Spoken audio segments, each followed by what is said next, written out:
Tonight, we place one small ember beside the ruins of an empire. Breathe slowly. Let the world grow quiet. Our story begins in an old age of columns and campfires, in a rough mountain kingdom at the northern edge of Greece, in the years when a single short life reached farther across the world than any life had reached before or has reached since. Before that empire became a memory, before its maps were torn and redrawn 100 times, there was one long evening when even the young king who made it, undefeated, unwearied, barely more than a boy, could feel the world beginning to change beneath his feet, and could not say whether he was its master or only the torch it had chosen to carry east into the dark. Welcome back, traveler. Tonight we follow the longest road in the ancient world, from a small hard kingdom of horsemen at the rim of the map all the way to the rivers of India and back again, the whole vast journey of the man the world would call Alexander the Great. We will watch a boy quiet a horse no one else could ride, and study beneath the wisest man of his age. We will watch him cross a narrow strait into Asia and topple the largest empire that had ever existed in 3 great storms of battle.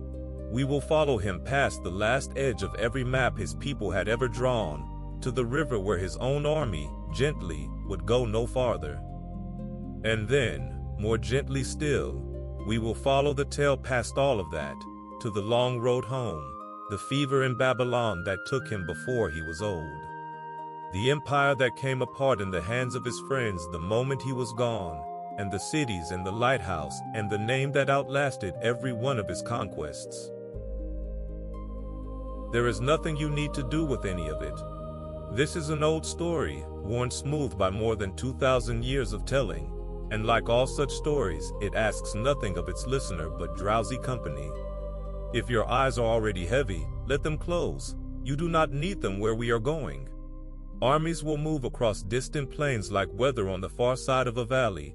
Kings will rise and fall at a great and gentle distance, and no one will ask you to remember a single name or date. Let the pictures rise on their own behind your eyes, soft and half-formed, and if they blur into one another and drift and dissolve, that is not a failure, that is exactly the point.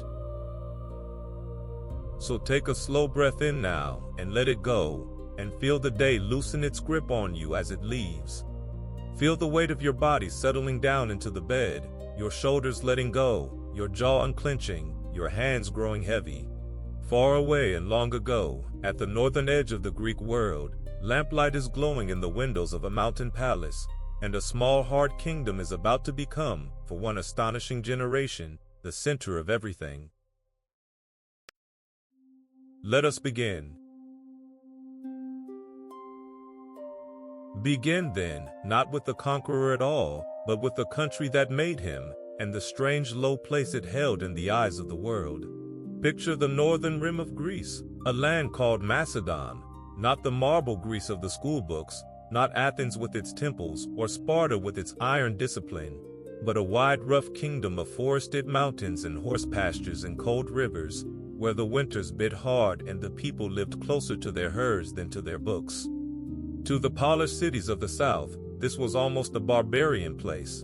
Its kings spoke Greek and traced their line to the gods and the heroes, and still the southerners looked down their noses at these hard-riding northerners as country cousins at the edge of civilization.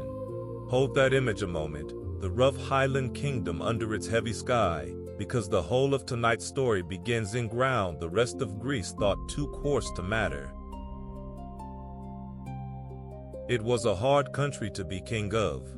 The Macedonian throne sat on a knot of quarreling clans and ambitious cousins, hemmed in by fierce tribes to the north and west, who raided down out of the mountains whenever a king looked weak, and shadowed always by the wealthy, clever, contemptuous cities to the south. Kings of Macedon did not often die peacefully in their beds. They died in battle, or by the knife of a rival, or the poison of a queen, and the crown passed in blood as often as by right. For generations the kingdom had been a place others used, a buffer, a recruiting ground, a pawn moved about by greater powers. Let that unsettled feeling stay soft and far away as you settle deeper into the pillow. a kingdom that had never quite been allowed to become itself, waiting, without knowing it, for the one man who would finally weld it whole. That man was not Alexander. That man was his father, and his name was Philip. And before the son could conquer the world, the father had to conquer the kingdom. Philip came to the throne young, in the wreck of a lost battle that had killed the previous king and half the army with him, with enemies pressing on every border and rivals reaching for his crown. A lesser man would have lasted a season. Philip lasted, and did more than last. He was clever, patient, ferociously able, and utterly without illusion. He could fight, and scheme, and drink, and marry his way out of a war, and he understood, as few kings ever have, that a throne is only as strong as the army beneath it. So before anything else, quietly, over years, he built an army the world had never seen, and it is worth resting on how he did it, because that army is the engine of everything that follows. The heart of it was a wall of spears. Philip took the ordinary spearmen of Greece and gave them a spear far longer than any other, a pike so long it took 2 hands to hold, wielded in tight blocks so that when the men lowered their weapons together, 5 rows of iron points reached out beyond the front rank, a hedge no enemy could push through and no cavalry could charge. He drilled these men until they moved as one body, marching, wheeling, opening, closing, in every weather and over any ground, until the block of spears became a single thinking creature. And on the wings he set the thing his mountain kingdom had always bred best. Heavy horsemen, the sons of the nobles, trained to wait for the moment the spear wall pinned the enemy in place, and then to strike like a hammer into the gap. Spear wall and hammer blow, the anvil and the fist. It was the finest fighting machine of the age, and let it move through your mind slowly now, not as violence but as craft, a thing built patiently, over years, by a man who thought ahead. With that army, Philip did what no Macedonian king had done. He beat back the mountain tribes and made the northern borders safe. He took the gold-bearing hills to the east, and, with the wealth pouring out of them, paid and fed and armed his soldiers year-round, so that they became not farmers who fought a season, but professionals who did nothing else. He married, it was said, 7 times, each wedding a treaty, each new queen a border made quiet. And step by step, war by war, and marriage by marriage, he turned the contemptible buffer kingdom of the north into the strongest single power in all of Greece, until the polished southern cities that had looked down on Macedon for centuries woke to find that the country cousin now held their fate in his hand. Feel how the balance of a whole world tips, slowly and without drama, while you drift, the edge of the map quietly becoming its center. The southern cities did not go quietly. Athens, above all, remembering its golden days, raged against the rising northern king. Its greatest orator spent his life thundering warnings that a tyrant from the mountains was swallowing Greek freedom whole. And in the end, the argument came, as such arguments did, to a single field, where Philip's spear wall and his son's cavalry met the combined armies of the old free cities and broke them in an afternoon. After that, there was no more arguing. Philip gathered the Greek states into a league under his own leadership, some willing, most simply unable to resist, and set before them a single dazzling purpose to bind them together. They would stop fighting one another, he declared, and turn east, all of them together, against the one power that dwarfed them all, the vast and ancient Persian Empire across the sea, whose kings had once marched into Greece and burned Athens itself. It was to be a war of revenge, and of plunder, and of glory. Let that great eastward purpose glimmer at the edge of the firelight, far off and not yet begun. For that was the shape of the world in this early hour of our story, and it is worth seeing it whole, softly, the way you would see a wide country from a high pass. To the west, the Greek cities, brilliant, proud, exhausted by 100 years of fighting each other, and now gathered under Macedon's hand. To the north, Macedon itself, risen at last, its spears the strongest in the world, its treasury full, its king in his prime. And to the east, across the water, the empire of Persia, so vast that it took months to cross, stretching from the Greek shore of Asia all the way to the mountains of India, gathering the tribute of 100 peoples, ruled by a king of kings who sat in palaces of a splendor the Greeks could barely imagine. Two worlds, the small sharp one and the huge old one, were about to be brought into contact by a single spear point. But not yet. Tonight the spear is still resting. Now bring the picture in close to the capital of this rising kingdom, a city called Pella on the coastal plain, and let it be evening. Pella was no marble wonder like the southern cities. It was a working royal town, lamplit and busy, its palace grand but plain, full of soldiers and horse traders and envoys from a dozen courts come to bend the knee to Philip. In its stables stood the finest horses in Greece.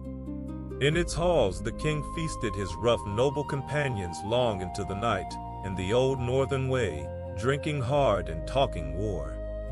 And somewhere in that palace, in these years, a small boy was growing up amid the coming and going of all this power, the king's son, quick and fierce and watchful, listening to the envoys, learning the names of the far eastern lands his father meant to take, already they said, impatient that his father might conquer everything and leave nothing for him. Hold that lamplit palace gently in your mind, the whole busy engine of a kingdom at its height.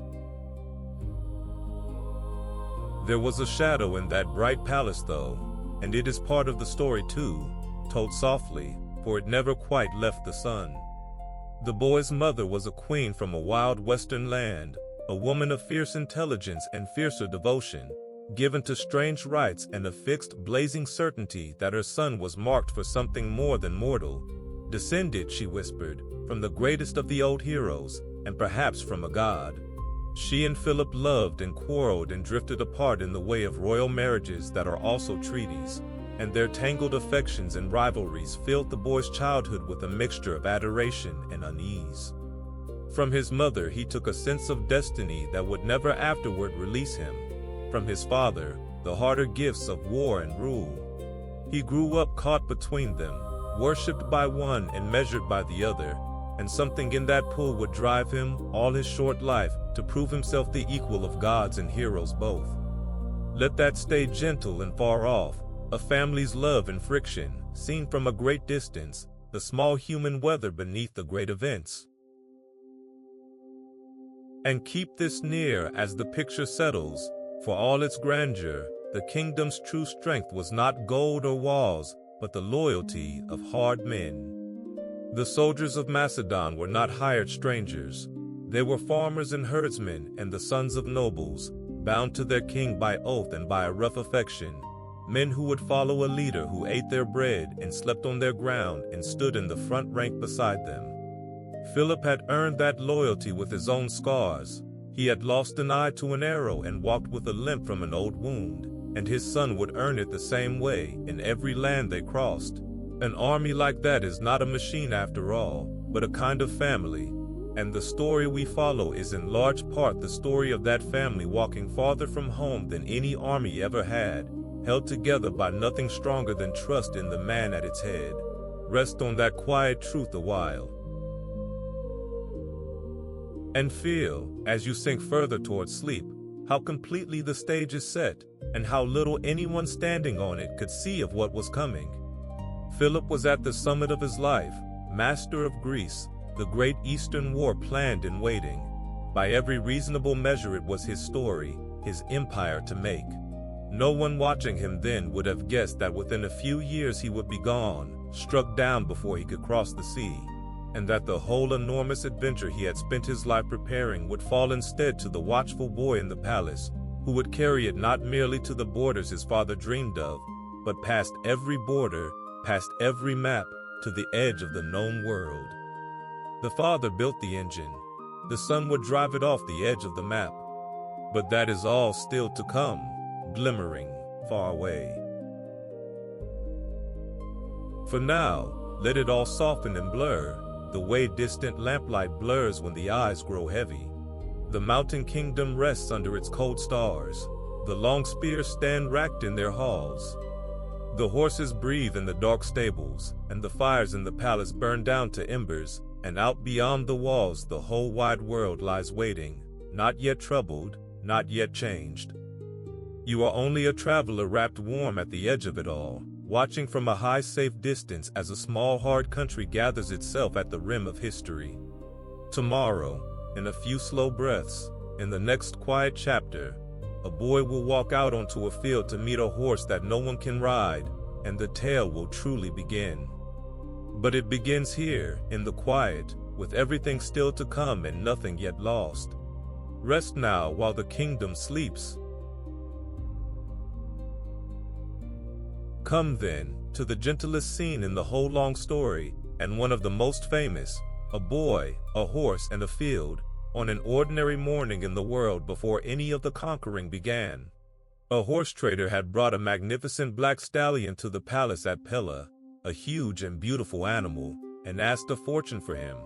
But when the king's grooms tried to handle the horse, he went wild, reared and plunged, and would let no man near him, snorting and rolling his eyes, so that Philip, disgusted, ordered the dangerous beast taken away as useless.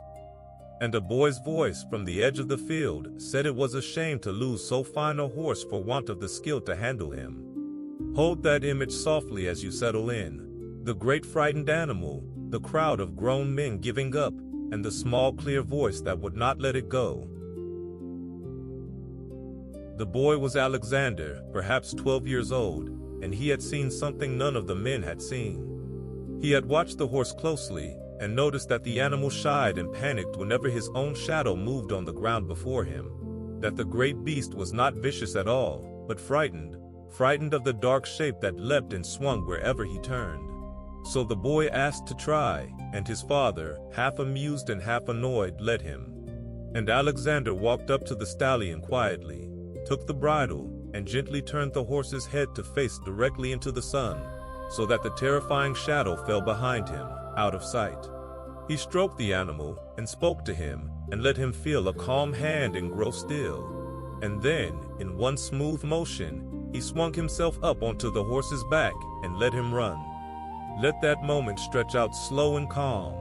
The boy who conquered the horse not by force, but by seeing what it was afraid of. When he rode back, the whole court was silent, and then it cheered, and his father, so the old story goes, had tears in his eyes. He kissed his son and said the words that the story has never let go of. My boy, you must find a kingdom big enough for your ambitions. Macedon is too small for you. The horse was named Bucephalus, and Alexander kept him for the rest of the animal's long life, rode him across half the world into every great battle, and grieved him like a friend when at last, in the far east, old age took him. There is something in that first scene that holds the whole man in miniature, and you can let it turn over gently in your mind as you drift. A boy who won by paying attention, by understanding fear, and who, having once quieted the thing no one else could ride, would spend his life refusing to believe that anything at all was beyond him. But a boy is more than one bright morning, and Philip, for all his wars, understood that a mind like his son's needed shaping as much as any horse. And so, when Alexander was in his early teens, the king did a remarkable thing. He sent to the Greek world for the finest teacher money and honor could summon, and he found the very best, a philosopher named Aristotle, himself the pupil of Plato, one of the deepest minds the world has ever produced. Aristotle came north to Macedon, and the king gave him a quiet retreat in the hills, a place of shaded walks and cool springs called Mizah. And there, away from the noise of the court, the greatest thinker of the age taught the boy who would remake the world.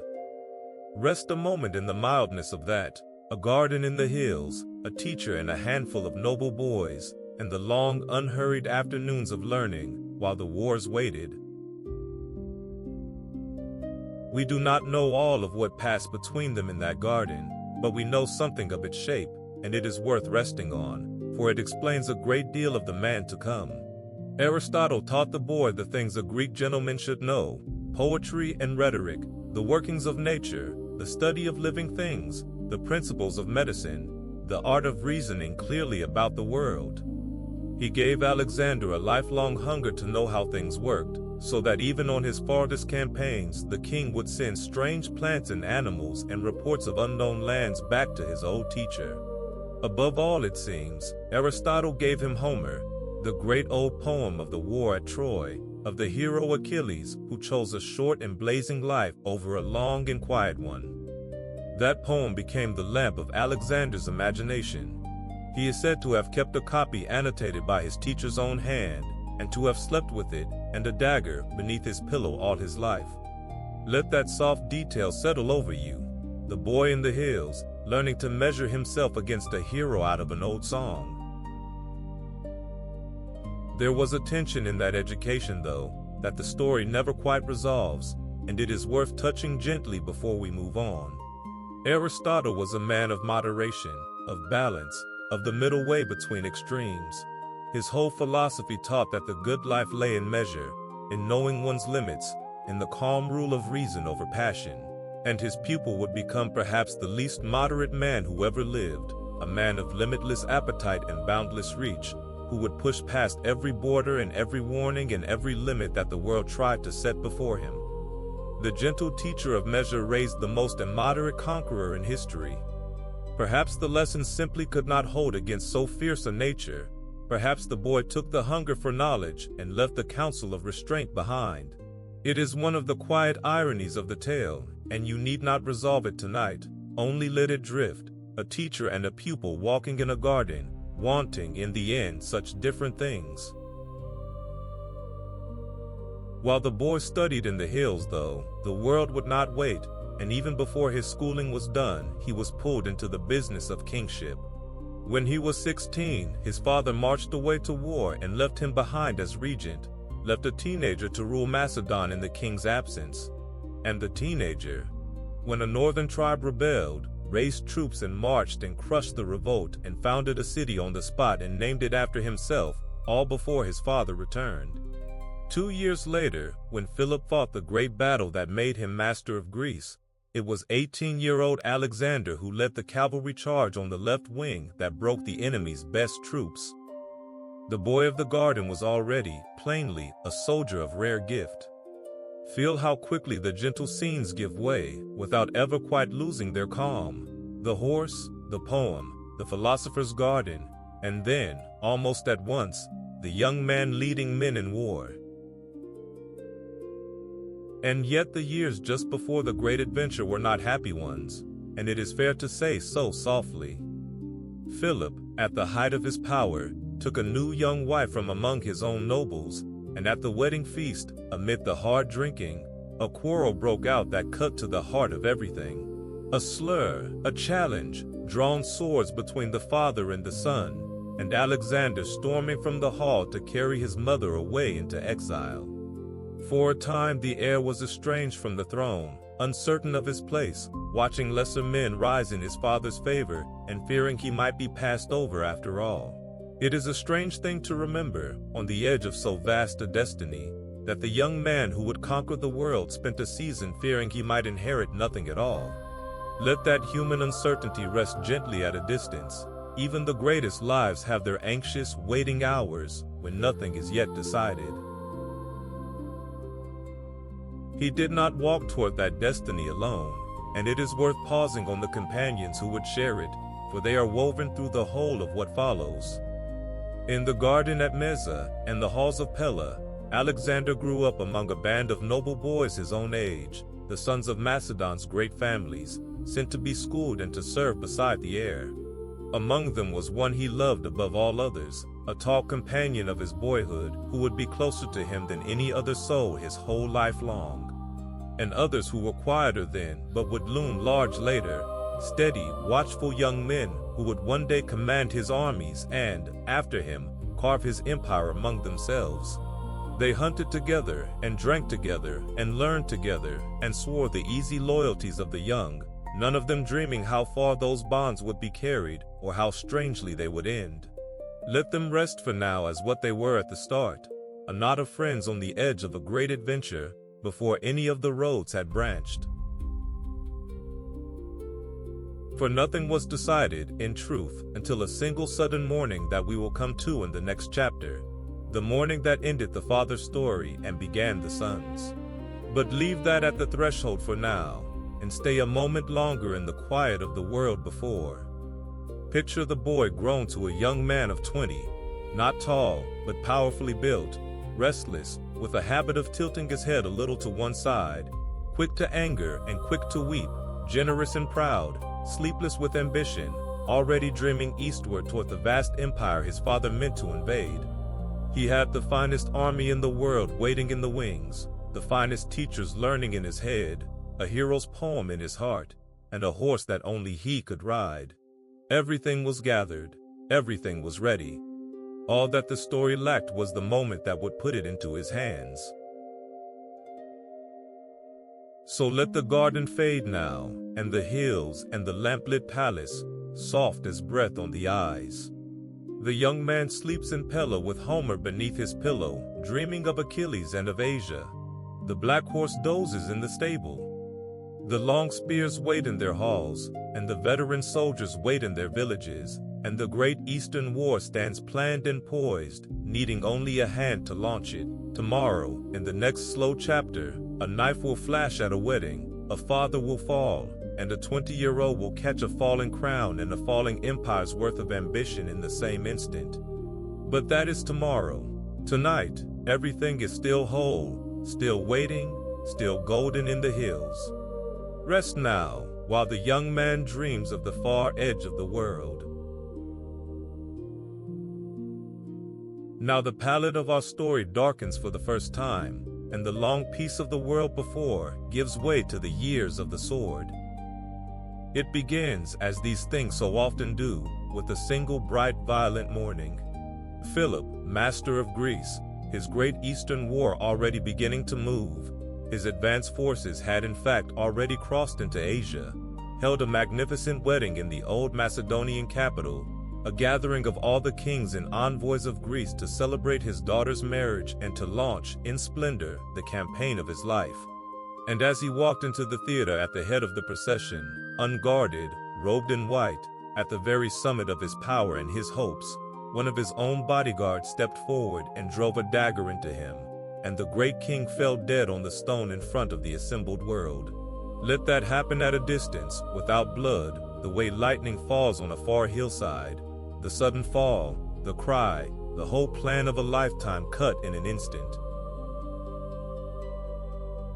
Why the man did it, no one has ever been certain. A private grievance, a hidden faction, the reaching hand of Persia, the whisper of a wronged queen. The assassin was cut down at once and took his reasons with him. But the effect was immediate and enormous. In a single morning, the strongest king in the world was gone, and everything he had built stood suddenly balanced on a knife's edge. For the whole structure, the master Greek cities, the pacified tribes, the poised invasion, had been held together by Philip himself, by his prestige and his terror and his skill, and now Philip was a body on the ground. Across Greece, men who had chafed under his rule lifted their heads. Along the borders, tribes reached for their spears. And in the palace, the ambitious cousins and rival factions began, quietly, to calculate. The kingdom his father had spent a lifetime welding whole threatened to fly apart in a week. Rest softly on that hinge of history, an empire's worth of ambition, hanging in the balance, waiting to see whose hand would close on it. The hand that closed on it belonged to a 20-year-old, and he moved with a speed and a hardness that startled everyone. Alexander was proclaimed king by the army. The soldiers who had seen him fight loved him already, and then he set about, swiftly and without sentiment, making the throne secure. Rivals who might have challenged him were removed. Threats within the palace were ended. The whole shaking apparatus of the kingdom was gripped and steadied by a young man who seemed to have been born knowing how. It was not gentle work, and the story does not pretend it was. It was the hard, cold business of a new king surviving his first dangerous days. But within weeks the kingdom was his, firmly, and let that settle at a calm distance. Not the cruelty of it, which belonged to its brutal age, but the sheer resting competence, the sense of a young man stepping into an enormous role as though it had always been cut to his measure. Securing Macedon was only the beginning, for all of Greece had heard that Philip was dead and a mere youth sat on his throne, and the southern cities began gladly to revolt. So the young king marched, and here the world got its first real look at the speed that would become his signature. He moved south so fast that the rebellious cities were stunned to find his army at their gates before they had finished celebrating their freedom. The revolts collapsed at the mere sight of him. Then a false rumor of his death set the greatest of the rebel cities alight again, far to the south, and Alexander marched the length of Greece with such astonishing swiftness that the city could not believe the army outside its walls was really his until it was too late. That city he destroyed utterly, as an example, sparing only its temples and, so the famous story goes, the house of a long-dead poet. It was a terrible lesson, and it was meant to be, and after it no city in Greece rose against him again. Let the harshness of it stay far off. Keep only the shape of the thing. A young king teaching a whole country, in one stroke, not to test him. There is a small, telling story from the eve of that invasion, and it is worth resting on, for it shows the reckless generosity that was so much a part of him. He was not, in truth, a rich king setting out with limitless means. Macedon was newly at war's expense, and the treasury his father left was thin against the debts. And yet, before he sailed, Alexander gave away almost everything he personally owned, parceling out his estates and revenues among his companions, this farm to one friend, that village to another, until he had stripped himself of nearly all his property. When one of them asked, astonished, what he was keeping back for himself, the young king answered simply, "My hopes." He would go to Asia owning almost nothing but expectation, and stake it all on the point of a spear. Let that gentle, headlong confidence settle over you as you drift, the whole of the man's nature in a single quiet word. With Greece silenced behind him, Alexander turned at last to the thing his whole life had pointed toward, the war his father had planned, the invasion of the vast empire across the sea. In the springtime he gathered his army on the coast, an army not enormous by the standards of what it would face, some tens of thousands of foot and horse, the spear wall and the heavy cavalry his father had forged, and he led them to the narrow strait that divides Europe from Asia, the crossing the Greeks called the Hellespont. There the fleet ferried them over the water, and the old story says that as his ship approached the Asian shore, Alexander himself hurled a spear from the deck so that it stuck quivering in the enemy soil, claiming the whole continent of Asia as a gift won by the spear before he had set a foot on it. Hold that image gently, the young king at the prow, the spear arcing over the water, and a whole continent waiting on the far bank. And then he did a thing that tells you what kind of man he was, and it is one of the quietest and most revealing moments in the whole story. Before he marched a single mile against the enemy, he turned aside to visit the ruins of Troy, the very Troy of Homer's poem, the war he had dreamed over all his life. There, at the supposed tomb of Achilles, the hero he had measured himself against since boyhood, Alexander laid a wreath and honored the old dead warrior, and is said to have called him fortunate for having a poet like Homer to make his fame immortal. He took an ancient shield said to have hung in a temple since the days of the Trojan War, and carried it into his own battles ever after. Let that linger softly, a young man on the edge of the greatest adventure in history, pausing first to touch the old story that had set his heart burning, joining his own coming legend in his mind to the legends that had raised him. The empire he had invaded did not, at first, take him very seriously. To the great king of Persia, secure in his distant capital, this was a minor nuisance on a far frontier, one more Greek adventurer come raiding, to be swatted away by the local governors, the satraps who ruled the western provinces in the king's name. And so it was those satraps who gathered to meet him, with their own army and their fine Persian cavalry, at a muddy river called the Granicus, drawing up along the far bank to catch the invaders as they struggled across the water. It was Alexander's first great battle as king and commander, the first test of everything his father had built and everything he himself had dreamed, and his older, cautious generals advised him to wait, to cross elsewhere, to be careful. He did not wait. Feel the drama gathering now, but hold it far away, like a storm seen across a wide plain. The two armies along the river, the young king refusing caution, the water between them. What followed was swift and fierce, and we will watch it, as we watch all the battles of this story, from a great and peaceful height, not as noise and blood but as a pattern, a turning, a thing that happened long ago on a distant riverbank.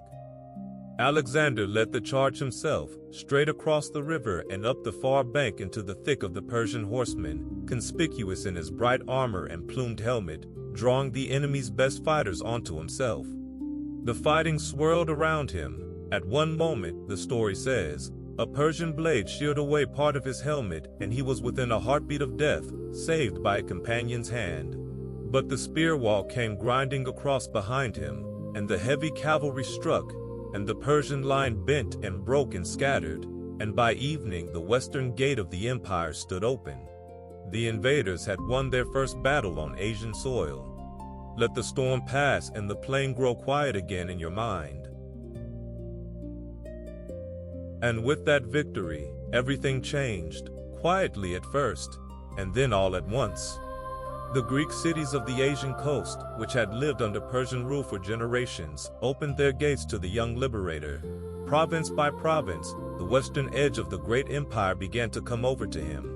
What had begun as a raid, the great king barely noticed was becoming, suddenly, a real invasion, a wound in the side of the largest empire on earth.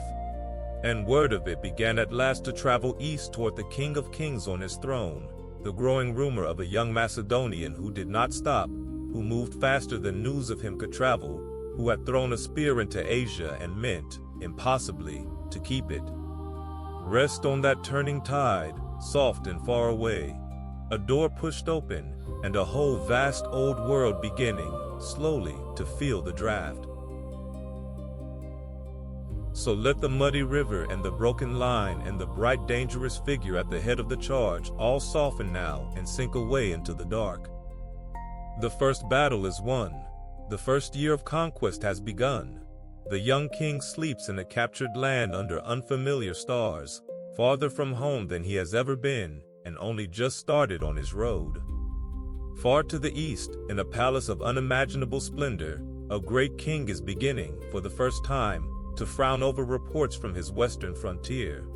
The storm has broken once and passed, and the plain is quiet again for a little while. You are only a traveler wrapped warm at the edge of it all, watching the armies rest. Tomorrow the two kings will finally come face to face. But not tonight. Tonight, let it all grow still, and rest while the conquered coast sleeps. We rejoined the young king deep in the enemy's land, a year into his invasion, moving steadily through the western provinces of the great empire, taking city after city, some by siege and many simply by arriving.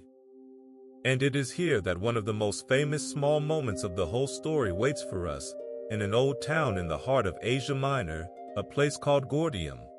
There in the temple stood an ancient wagon, and its yoke was bound to its pole by a knot of bark so intricate and so tightly wound that no one could find its ends or work it loose. And an old prophecy hung upon it, saying that whoever could untie the knot was destined to rule all of Asia. Kings and travelers had tried for generations and failed. Now the young Macedonian, who had already claimed Asia with a thrown spear, came to see it. Hold that quiet scene gently, the dim temple, the old wagon, the impossible tangle of cord, and the prophecy waiting in the dust. Alexander studied the knot for a while, and pulled at it, and could no more find its ends than anyone else had. And then, so the most famous version tells it, he grew impatient with the puzzle, drew his sword, and cut the knot through with a single stroke, so that its ends fell open, and the prophecy, he declared, was fulfilled. Others said, more mildly, that he simply pulled the pin from the pole and slit the whole tangle free. which is a cleverer and quieter solving of it. But the world has always preferred the sword, because it says something true about the man. Faced with a problem that had defeated everyone by its own rules, he refused to play by those rules, and solved it by force of will in a way no one had thought permissible. Whether he cut it or slipped it, the meaning was the same, and it rippled out across Asia. The young invader had loosed the knot. The old prophecy named him Lord of the continent. Let that soft omen settle. A legend gathering around him now, running ahead of him down the roads. By this time, the great king himself had at last understood that this was no raid to be left to his governors. Far away in the heart of his empire, the King of Kings, his name was Darius, the third king of that name, gathered the strength of his realm and came west in person to crush the intruder, at the head of a host so large that the Greek writers could only reach for enormous, unbelievable numbers. It was the wealth and manhood of 100 provinces on the march.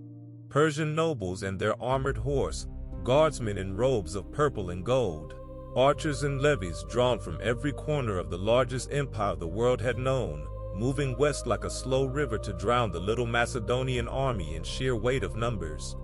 Rest on that meeting of scales, softly and without fear, the small, hard invading force, and the vast old empire finally rousing itself, in the person of its king, to sweep the trespasser away.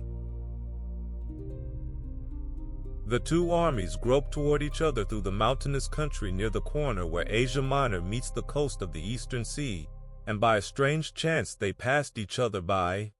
Darius came down onto the coastal plain behind Alexander, cutting him off from the way he had come, while Alexander had marched on ahead expecting the king to be still farther off.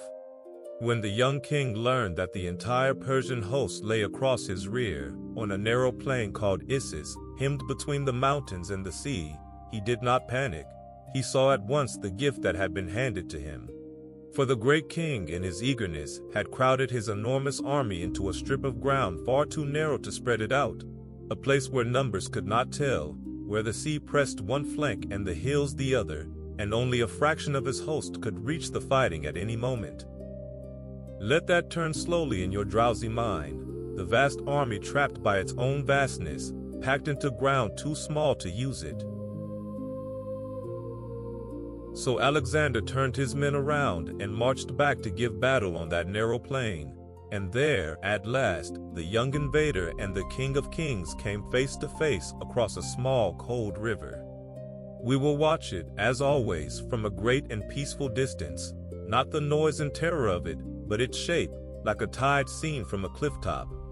The spear wall advanced across the river into the massed Persian foot, the archers darkened the air, and Alexander, on the right, at the head of his heavy horsemen, found the weak seam in the enemy line and drove into it like a wedge, cutting straight through toward the one point that mattered, the tall figure of the great king himself, high in his war chariot at the center of his host.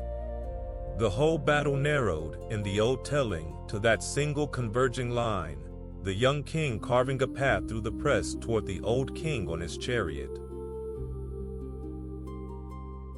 And Darius, King of Kings, Lord of the largest empire on earth, with the fighting boiling toward him and his guards falling around his chariot, turned and fled. He wheeled his chariot and ran, and when the rough ground broke it, he leapt onto a horse and rode, casting off his royal mantle and his bow and his shield as he went, so that they would not mark him, abandoning the field and the battle and his own army to save himself. And when the soldiers of Persia saw that their king had fled, the great host dissolved, not beaten so much as unmade, streaming away in every direction, trampling itself in the narrow ground. By nightfall the little Macedonian army held the field, and in the captured Persian camp Alexander found riches beyond his imagining, and something more. Let the storm of it pass now, and the plain fall quiet, and hold only the strange still image left behind, the abandoned chariot, the cast-off royal cloak lying in the dust, and the tents of a fled king. For the great king, marching to war in the Persian way, had brought his household with him, his mother, his wife, his children, and in his flight he had left them all behind, and they fell into the young conqueror's hands. And here the story turns unexpectedly gentle, in a way that did much to make Alexander's name. He did not harm or humiliate the royal women, as a conqueror of that age might have.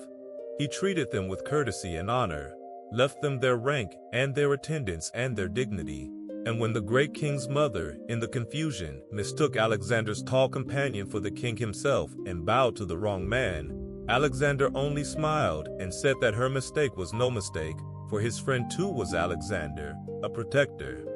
It is a small scene, but it glows quietly in the record, and you can let it warm you as you drift, even in the wreck of the greatest battle yet, a moment of mercy and grace toward the frightened and the fallen. Twice now the young king had offered Darius peace, or something like it, and the great king, from farther east, sent letters offering ransom for his family, offering treasure, offering, as the war went on, half his empire and a daughter's hand to make it stop. And here the old story gives us one more revealing exchange. When Darius offered a vast sum and all the lands west of a great river, Alexander's oldest and most cautious general said that he would accept, were he Alexander, and the young king answered that he too would accept, were he that general. But he was not. He was Alexander, and half an empire was not enough for a man who had already, in his own mind, been promised the whole of Asia by a spear and a knot in a prophecy. He would take all of it or nothing. Rest on that boundless refusal, softly from a safe distance, the offer of half the world, waved away by a young man who wanted the rest. So the war went on, and could only end one way now, with one more meeting, the last and greatest, somewhere deeper in the empire, where there would be room this time for all the king's numbers and no narrow plain to save the smaller army.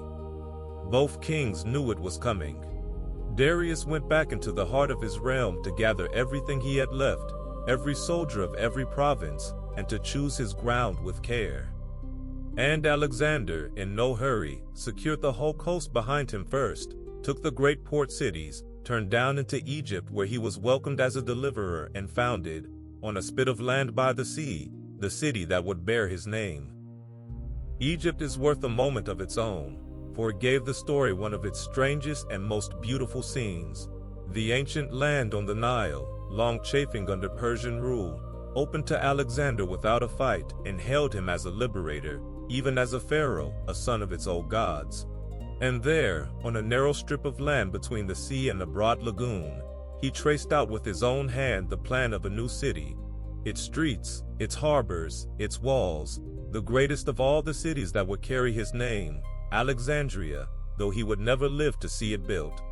Then, still restless, he made a long, hard journey out across the desert to a lonely oasis where an ancient oracle spoke, and there, in the hush of a shrine at the world's edge, the priest is said to have greeted him as the son of a god. What passed in that inner room he never fully told, but he came out changed, more certain than ever of the destiny his mother had always whispered. Let that quiet desert shrine settle over you softly, a young man walking out into the sand to ask the oldest question, and coming back believing the answer. But the reckoning waited in the east, and both of them were riding toward it. Feel the story gathering itself now for its greatest storm, still far off, still soft, a darkness building on the eastern horizon of your drowsy mind. For tonight, let the narrow plain and the fled king and the captured tents all sink away into the dark. The second great battle is won. The great king has run for the second time. The young conqueror sleeps in a captured royal pavilion, farther into the empire than any Greek army has ever gone, with the frightened family of his enemy sheltered and safe under his own protection. Somewhere to the east, Darius is gathering the last full strength of Persia for a final throw. But that is for another night. Now there is only the quiet after the storm, the cooling plain, the abandoned chariot glinting under a rising moon. You are only a traveler wrapped warm and watching from a great height. Rest now while the two kings sleep, and the greatest battle waits, unhurried, over the edge of the world. Now we come to the great hinge of the whole story, the largest battle of Alexander's life and the fall of the largest empire in the world, and we will watch every moment of it, as we have watched the others, from a great and calm and peaceful height, so that even this, the storm at the center of the tale, may pass over you like distant weather, and leave you more at rest, not less. 2 years and more the war had run. Twice the great king had fled, and now Darius had chosen his ground with care, on a wide flat plain far to the east called Gaugamela, and had cleared and leveled it deliberately, so that nothing this time would cramp his numbers. He had gathered the last full strength of Persia, horsemen from every province, the great household guard, scythe-bladed chariots meant to mow down the spear lines, even a few war elephants brought up from the edge of India. Everything the empire had left was drawn up on that plain. Hold the vast quiet picture of it a moment, before anything moves. The enormous host spread across the level ground under the sun, waiting. Against it, Alexander brought his same weathered army, far smaller, and on the night before the battle, he did a characteristic thing. His generals, looking out at the campfires of the Persian host that filled the whole dark plain to the horizon like a fallen sky of stars, were afraid, and urged him to attack by night, when the enemy's numbers would be harder to bring to bear. And Alexander refused, saying, so the story goes, that he would not steal a victory, that he would beat the great king in the open light of day so that there could be no excuse, no doubt, nothing for Darius to blame but himself. And then, with the greatest battle of his life waiting for the dawn, the young king went to his tent and slept so soundly that in the morning his officers had to wake him. Let that astonishing calm settle over you as you sink deeper, the sleeping conqueror on the eve of the world's largest battle, untroubled, sure. The battle, when it came, was vast and terrible, and we will keep it far away, a pattern of dust and movement seen from above. The Persian host so overlapped the smaller army that it threatened to wrap around and swallow it whole, and Alexander's answer was a strange, patient, sidelong maneuver, edging his whole line to the right and to the right, drawing the Persian wing out with him, stretching the enormous enemy formation until, somewhere in all that shifting, a gap opened in the Persian center. And the moment it opened, Alexander did the thing he had done at Issus and would be remembered for forever.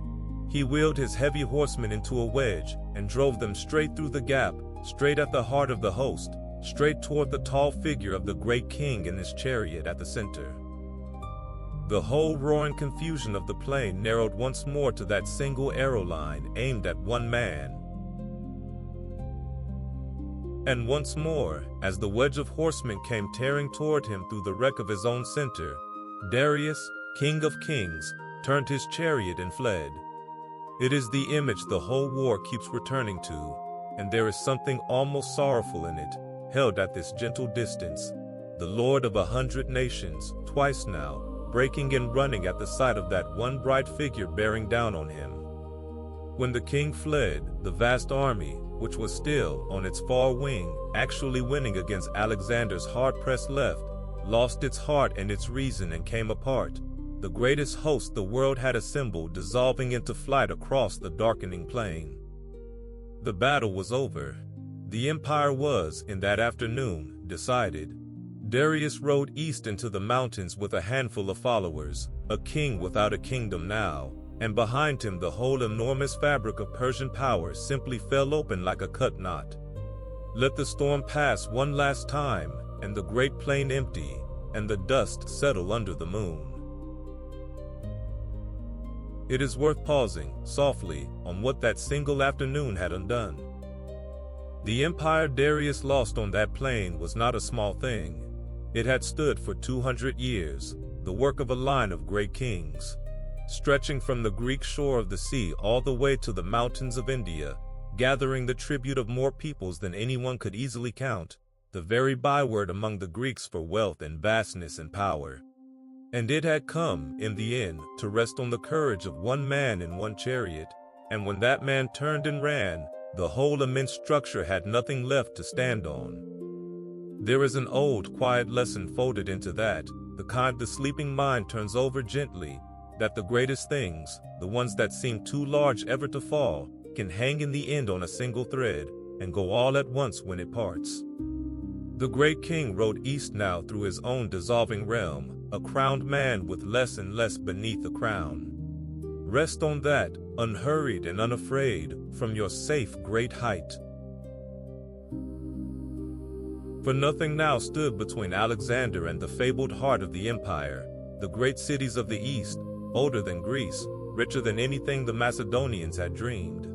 Babylon opened its gates to him, and he entered the ancient city in triumph through its blue-tiled walls, along its processional way, among its temples and its hanging gardens, welcomed rather than resisted. Then Susa, a royal capital, with its treasury piled with the accumulated gold of generations, more wealth than the invaders could well imagine, falling into their hands without a fight. The little army from the mountain kingdom at the edge of Greece, that had set out owning almost nothing, staked on nothing but its young king's hopes, now walked through the richest palaces on earth as their masters. Rest softly on that turning of fortune's wheel, so complete it hardly seems real. The poor hard invaders become, in 3 years, the lords of Asia's oldest thrones.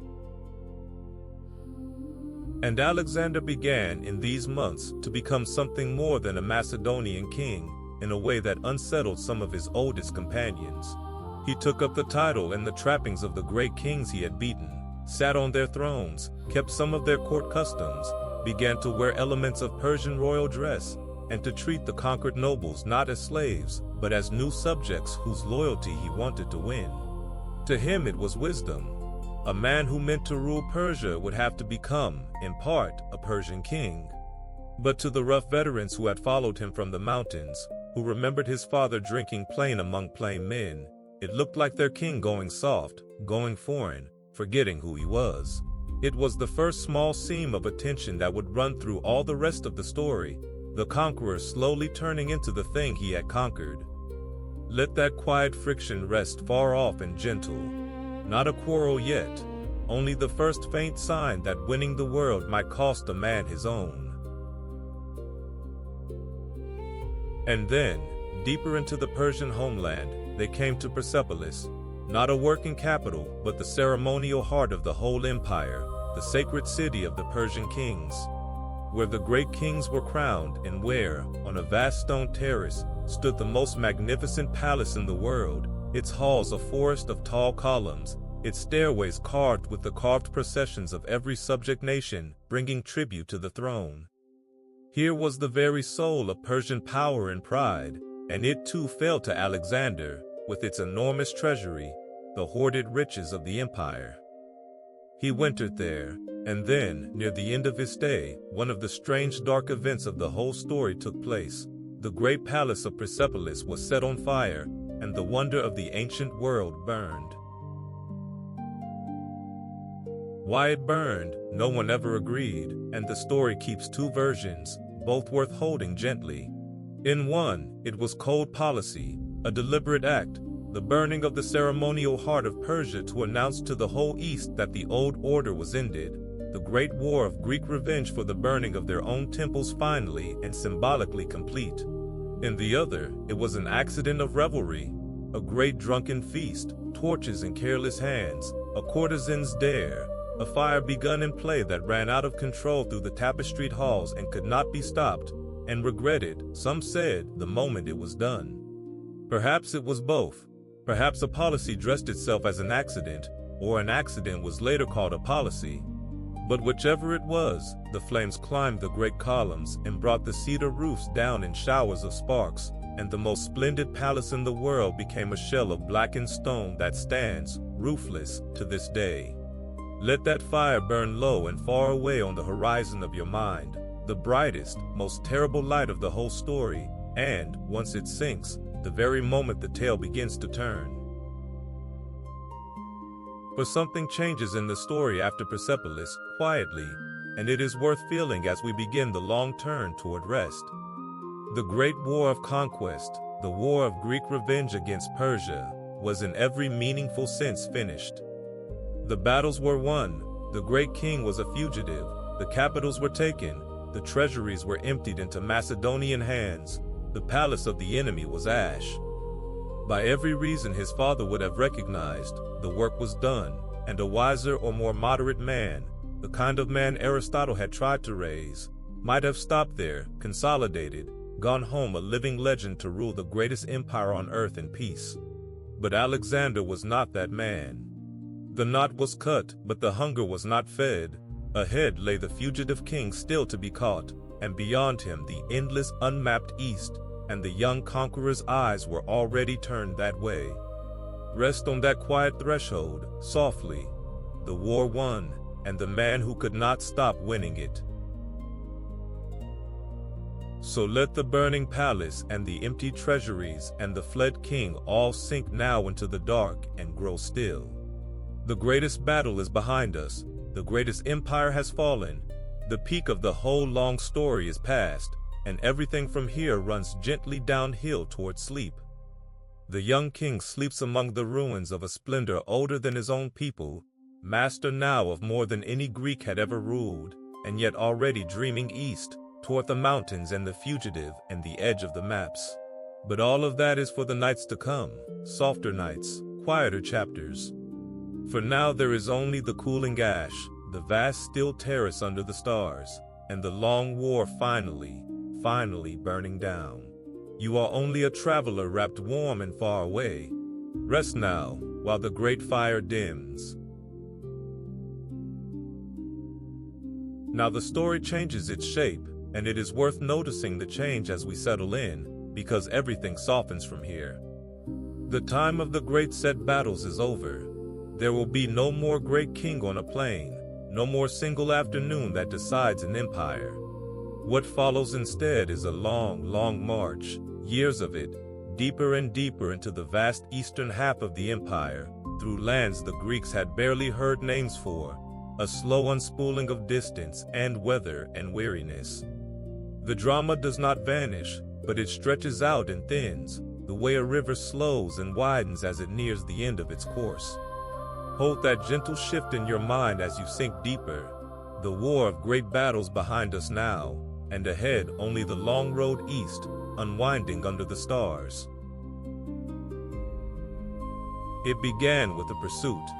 Darius, the fled great king, was somewhere ahead in the eastern mountains, gathering what little he could, and Alexander went after him, not for cruelty, but because a living great king, however beaten, was a rival throne, and the conqueror meant to be the only king.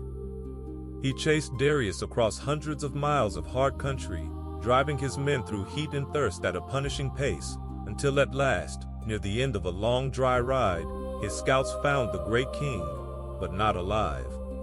Darius's own commanders, despairing, had turned on him, bound him, and finally stabbed him and left him to die by the roadside rather than let him fall into Macedonian hands. When Alexander came up, the King of Kings was already dead in an abandoned wagon. Let that quiet, lonely end settle softly. The lord of the largest empire on earth, dying at last not in battle, but by the knife of his own men, alone on a dusty road at the edge of his lost world. And Alexander did a thing that tells us how he had come to see himself. He did not gloat over the dead king or parade the body. He covered it and sent it back to be buried with all honor in the royal tombs of Persia, among the great kings, with full and solemn ceremony. For in his own mind, Alexander was now the great king's rightful successor, the true lord of Asia, and the murderers of Darius were not his allies but regicides, killers of a king, whom he would hunt down in turn. It was policy, no doubt, and it was also something more, a genuine respect between the two men who had chased each other across the world, a conqueror honoring the throne he had taken by treating its last holder as a king to the end. Rest on that grave courtesy, soft and far away, the enemy buried like a brother, the crown passing, in the victor's mind, cleanly onto his own head. With Darius dead, the war might have ended, but it did not, because the eastern provinces would not simply hand themselves over, and because Alexander would not turn back while any part of the old empire remained unclaimed. So the long march went on, up into the wild mountainous countries of the far northeast, lands called Bactria and Sogdiana, a tangle of high valleys and desert and fierce independent peoples who did not fight great battles, but melted into their mountains and struck and vanished. This was the hardest soldiering of the whole campaign and the least glorious. Years of chasing raiders through impossible country, storming remote hill forts, freezing on high passes and burning in deserts, holding down a land that would not stay held. Let that long, grinding effort pass at a great and gentle distance, not as hardship you must feel but as weather far off. An army walking and walking through the roof of the world, year upon year, farther from home than any of them had ever dreamed of going. All through these eastern years he was doing a thing that would outlast every battle, though it seemed small beside them at the time. He was founding cities. Wherever the march reached some useful crossroads or river mouth or mountain pass, Alexander would mark out a new town, leave behind a garrison of veterans grown too old or too weary for the road along with local settlers, and give the place his own name, so that a whole scattering of Alexandria sprang up across the east, from the deserts of Egypt to the passes of the far mountains, seeds of Greek life planted in Asian soil. Most were rough frontier posts at first, mud and timber and homesick soldiers. But some took root and grew, and became real cities, and carried Greek speech and Greek ways deep into the east for centuries after the man himself was dust. Let that quiet, patient work rest gently beneath the noise of conquest, the marching king, almost absent-mindedly, planting towns that would outlive his empire by 1,000 years. The army itself was changing in these years too, in ways that troubled the old hands.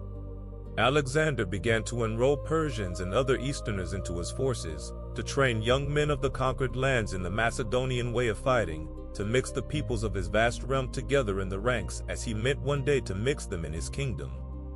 He dreamed, it seems, of an empire that was not simply Greeks ruling over Asians, but some new blended thing, a joining of West and East under one crown. It was a large and generous vision, far ahead of its age, but to the weathered Macedonians who had bled for him since the beginning, it felt like being slowly replaced, their king's affection and trust spreading out to the very people they had crossed the world to conquer. Let that tension stay soft and far off, a low undertone beneath the eastern stars, a king reaching toward a wider world than his own men were ready to imagine. It was in that far country, on a high crag that his men climbed in the night to take a fortress everyone had called impregnable, that Alexander first saw the woman who would become his wife.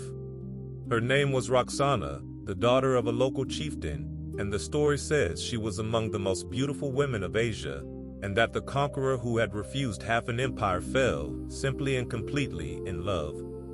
He married her, not as policy alone, though it helped bind the wild eastern lands to him, but by all accounts because he wished to, a marriage between the lord of Asia and a mountain chieftain's daughter, celebrated in the old local way with a loaf of bread shared and cut between them.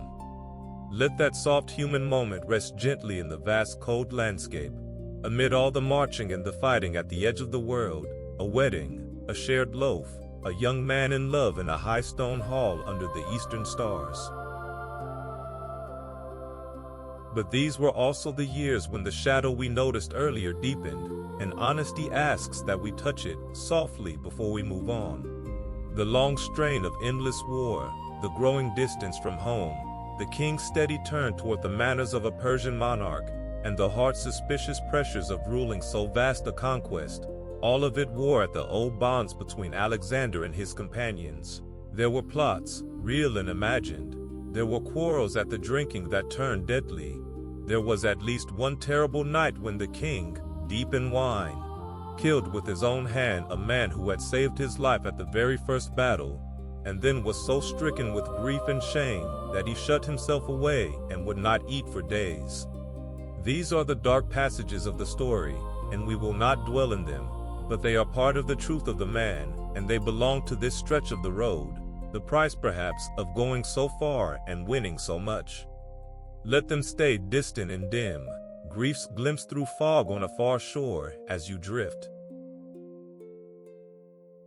For there is a sorrow woven all through these eastern years, under the conquests, and it is the quiet heart of this movement of the story. Alexander had come farther than any Greek, won more than any king, seen lands out of legend, and he could not stop, could not rest, could not be content. Something drove him always to the next horizon, the next unmapped country, the next impossible thing. His old teacher's counsel of measure had long since fallen away, and in its place was a hunger that no amount of world could fill. He spoke, in these years, of the ocean he believed lay just beyond the eastern mountains, the great sea that the Greeks imagined ringed the whole earth. If he could only reach it, he seemed to feel, he would have touched the very edge of the world and could finally stop. So the march went on, east and east, toward a shore that was much, much farther than he knew. Rest on that restless longing, softly and without judgment, a man who had everything, walking to the ends of the earth to find the one thing that would let him rest.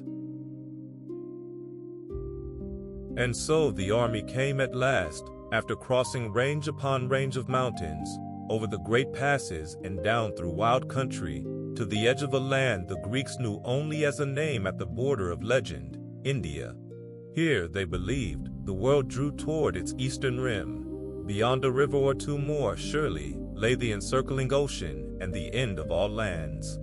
The soldiers had been marching and fighting for the better part of a decade now. They were far, far from the Macedon of their youth, gray in the beards of men who had crossed as boys. And the country ahead was strange beyond anything. Vast rivers, drowning rains, jungle heat, kings mounted on war elephants, no Greek army had ever faced in strength. But Alexander's eyes were fixed on the ocean he was sure lay just beyond, and he led them down into India. Feel the story reaching now toward its farthest point, soft and far away, the very tip of the long road east. We will follow them across that threshold in the next chapter, to the last of the great battles and the strange gentle moment when the whole tide of conquest finally, quietly, turned. But leave that at the border for tonight, and rest here at the top of the world, in the high cold country where a conqueror married a mountain girl and buried a great king like a brother, and could not, for all his winning, find any place to stop. The army sleeps in its farthest camps, under stars arranged in unfamiliar ways. Somewhere ahead the rivers of India run down toward an ocean farther off than anyone dreams. And the young king, no longer quite so young, lies awake perhaps, listening to the wind off the mountains, dreaming of the edge of the earth. You are only a traveler wrapped warm and watching from a safe great height. Rest now, while the long road pauses in the dark. Now we come to the farthest place in the whole story, its turning point, and it is not a defeat and not a disaster, but something quieter and more human than either, and we will take it slowly, for the tide of the tale turns here and begins, at last, its long gentle run toward home and toward sleep. Alexander had led his weary army down out of the mountains into the plains of India, into a green drowning land of monsoon rains and broad rivers, and there he met his last great enemy in the field.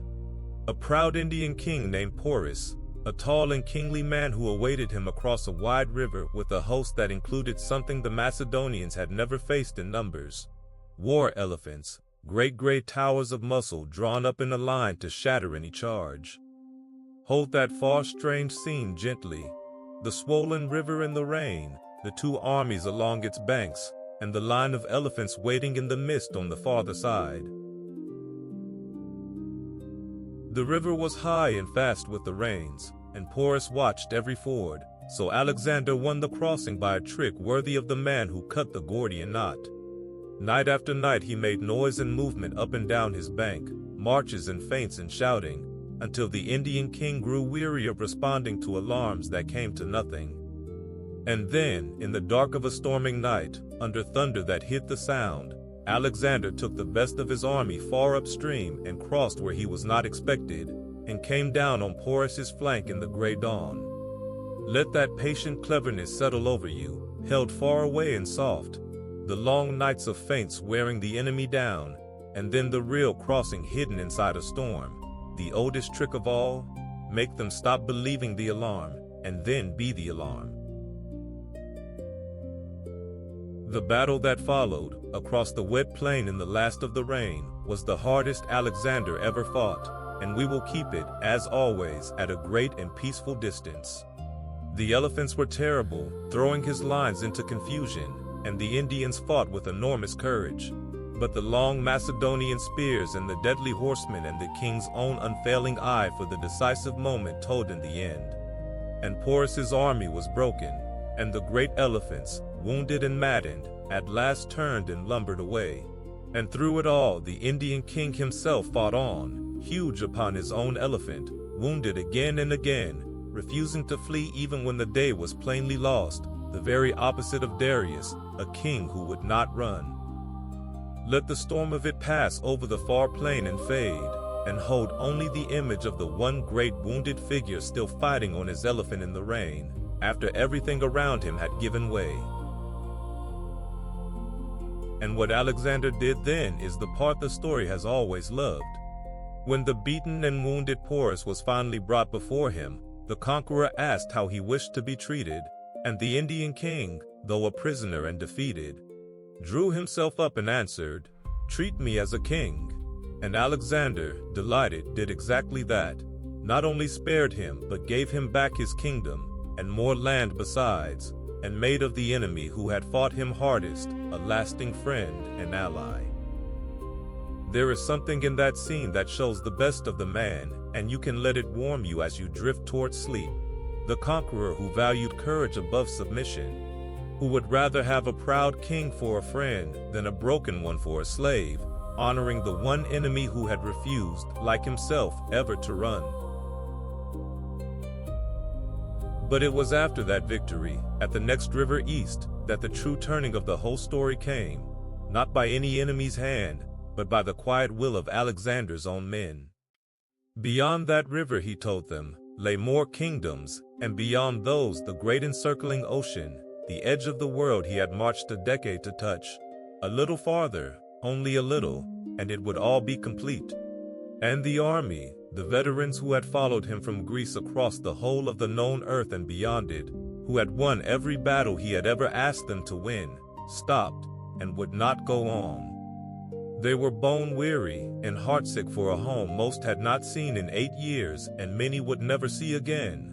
The endless rains had rotted their gear and their spirits, and the rumors of yet vaster lands and vaster armies ahead were more than they could face.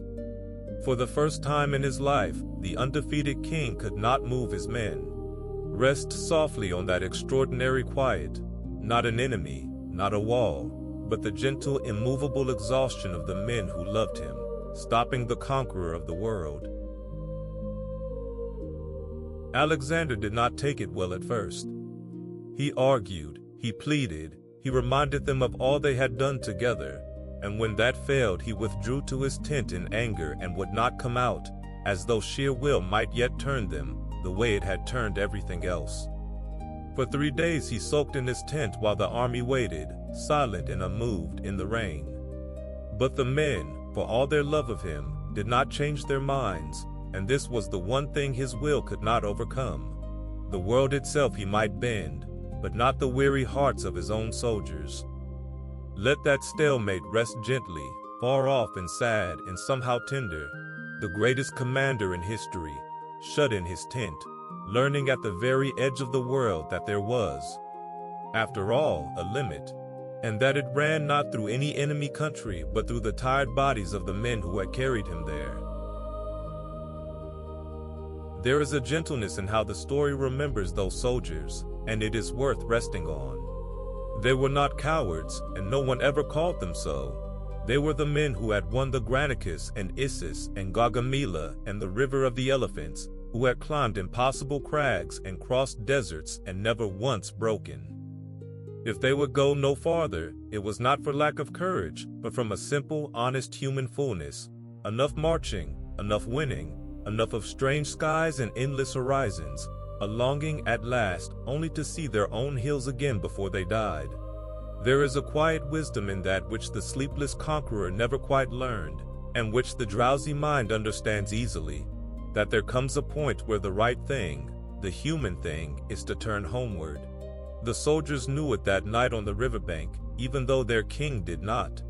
Let their weary, unashamed longing settle over you, soft and familiar, as you sink toward your own rest.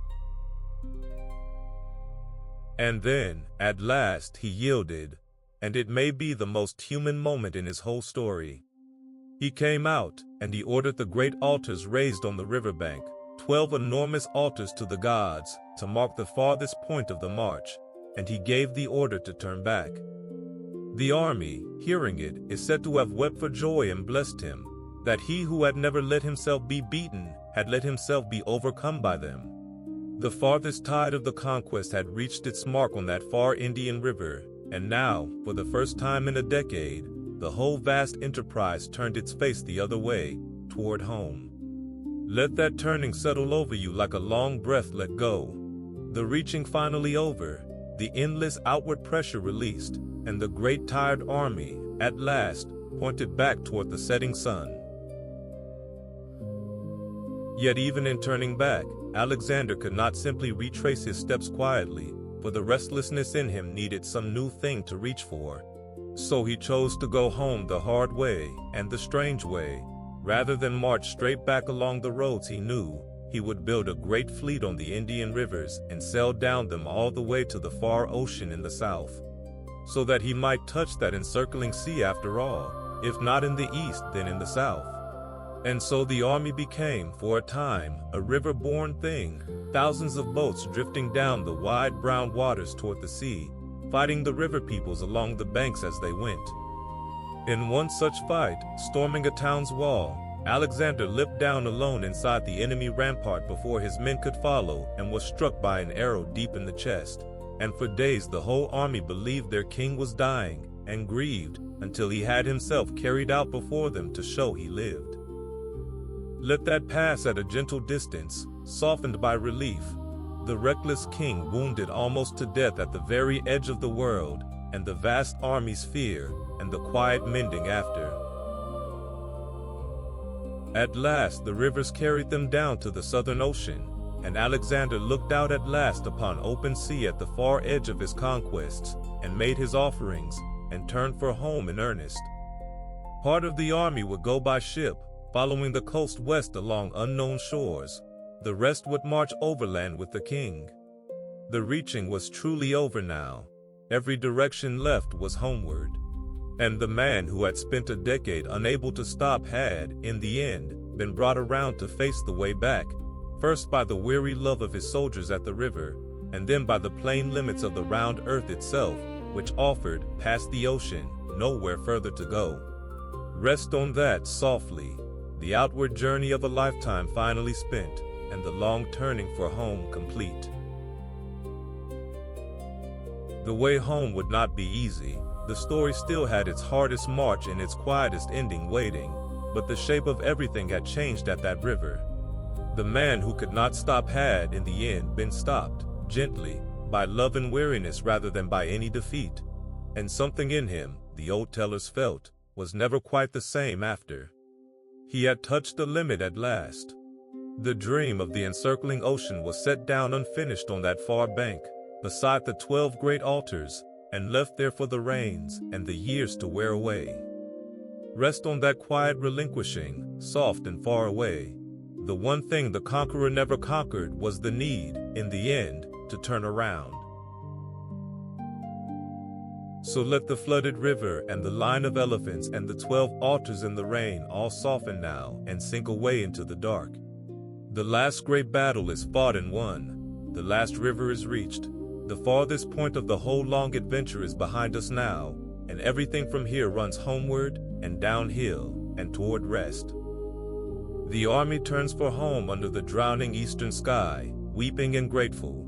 The proud Indian king rules on as a friend, and the young conqueror, no longer young, rides back the way he came with the unreached ocean forever at his back. You are only a traveler wrapped warm and watching from a great safe height. Tomorrow the long road home and the quiet ending. But not tonight. Rest now while the great army turns at last toward the sunset. Here the long reflective part of the night truly begins, and you can feel the whole story change its weather as we enter it. The reaching is over, the farthest point is behind us, and everything from here runs quietly homeward, downhill, toward rest. But the road home held one last hard passage, the strangest and the cruelest of the whole campaign, and it was not a battle at all, but a desert. When the fleet had been sent to feel its way west along the coast, Alexander led the main part of the army overland through a wilderness of sand and stone called Gedrosia, a burning, empty country on the southern edge of his conquests that few travelers had ever crossed and lived. Let that far pale landscape settle softly over you as we begin. No enemy now, no clash of arms, only a thin line of weary figures setting out across an ocean of dunes under a white and pitiless sun. Why he chose that terrible road, no one has ever quite known. Some said he wished to succeed where older conquerors were said to have failed, to march an army through the desert that had swallowed others. Some said he meant to keep pace with his fleet along the shore and keep it supplied, and some, more gently, thought he simply did not know how bad it would be until he was deep inside it, and there was no way back but forward.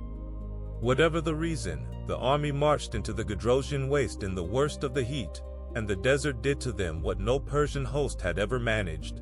Let that hard truth rest at a great and merciful distance, held far off like weather on another world. The men who had beaten every army on earth brought at last to their knees, not by a foe, but by thirst, and sand, and the sheer indifferent width of an empty land. The sufferings of that march were the worst the army ever knew, and we will pass over them softly, the way the mind passes over a hard memory on the edge of sleep. The sand was too deep and hot to walk on by day, so they moved by night under the stars and the low desert moon, and even so the water gave out between the wells, and men and animals died along the way. The guides themselves lost the road more than once in that trackless country, where one dune looked exactly like the next, and the wind erased every footprint by morning, and the column wandered searching for the next well while its water ran low. Once, camped in the dry bed of a stream to be near what little moisture the sand held, they were struck in the night by a sudden flood pouring down out of far-off rains they never saw, and the desert that starved them of water drowned a part of the camp in an hour. Such was the strange cruelty of that place. There is one story the old writers kept, and it is worth holding, because it shows the best of the king even in that ruin, when his soldiers found a little water and carried it to him in a helmet. Cupped and precious, Alexander thanked them, and poured it out into the sand, unwilling to drink while his men could not. Let that single small gesture stand for the whole desert, and let the rest sink away. A king pouring water into the sand so that no man might say he drank while others thirsted. And then, as all deserts do, it ended. The battered column came down out of the sand at last into settled country, into towns and green fields and running water, and the survivors rested and were fed and slowly became an army again rather than a procession of ghosts. The old stories tell of a great and joyful unwinding then, days of feasting and thanksgiving as the worst of the ordeal fell behind them, the desert closing up in the memory like a bad dream at waking. Let that relief wash gently over you, warm and loosening, as the story itself loosens. The hardest ground behind them now, the wells full again, the men laughing once more under kinder skies, and the long road bending back toward the great cities of the heart of the empire. From here the tale walks on softer ground, and so may you. For the road was carrying them back now toward the center of everything Alexander had won, back toward Susa and Babylon, the ancient royal cities of Persia, where the treasure of 100 kings was stored, and where the business of ruling the largest empire on earth was waiting for a king who had spent 10 years on horseback and almost none upon a throne. He came back changed, older, quieter in some ways and stranger in others. He had crossed the known world and its edge and returned, and now the harder, less glorious work began. Not the winning of an empire, but the holding of one. Winning, for all its cost, had been the simple part. A battle is decided in an afternoon, But the governing of 100 peoples with 100 tongues and gods and grievances is the work of a lifetime, and it does not end in any single glorious hour. That slower, grayer labor was what waited for him now among the fountains and the record halls of the old cities. Let that shift settle over you gently, without weight.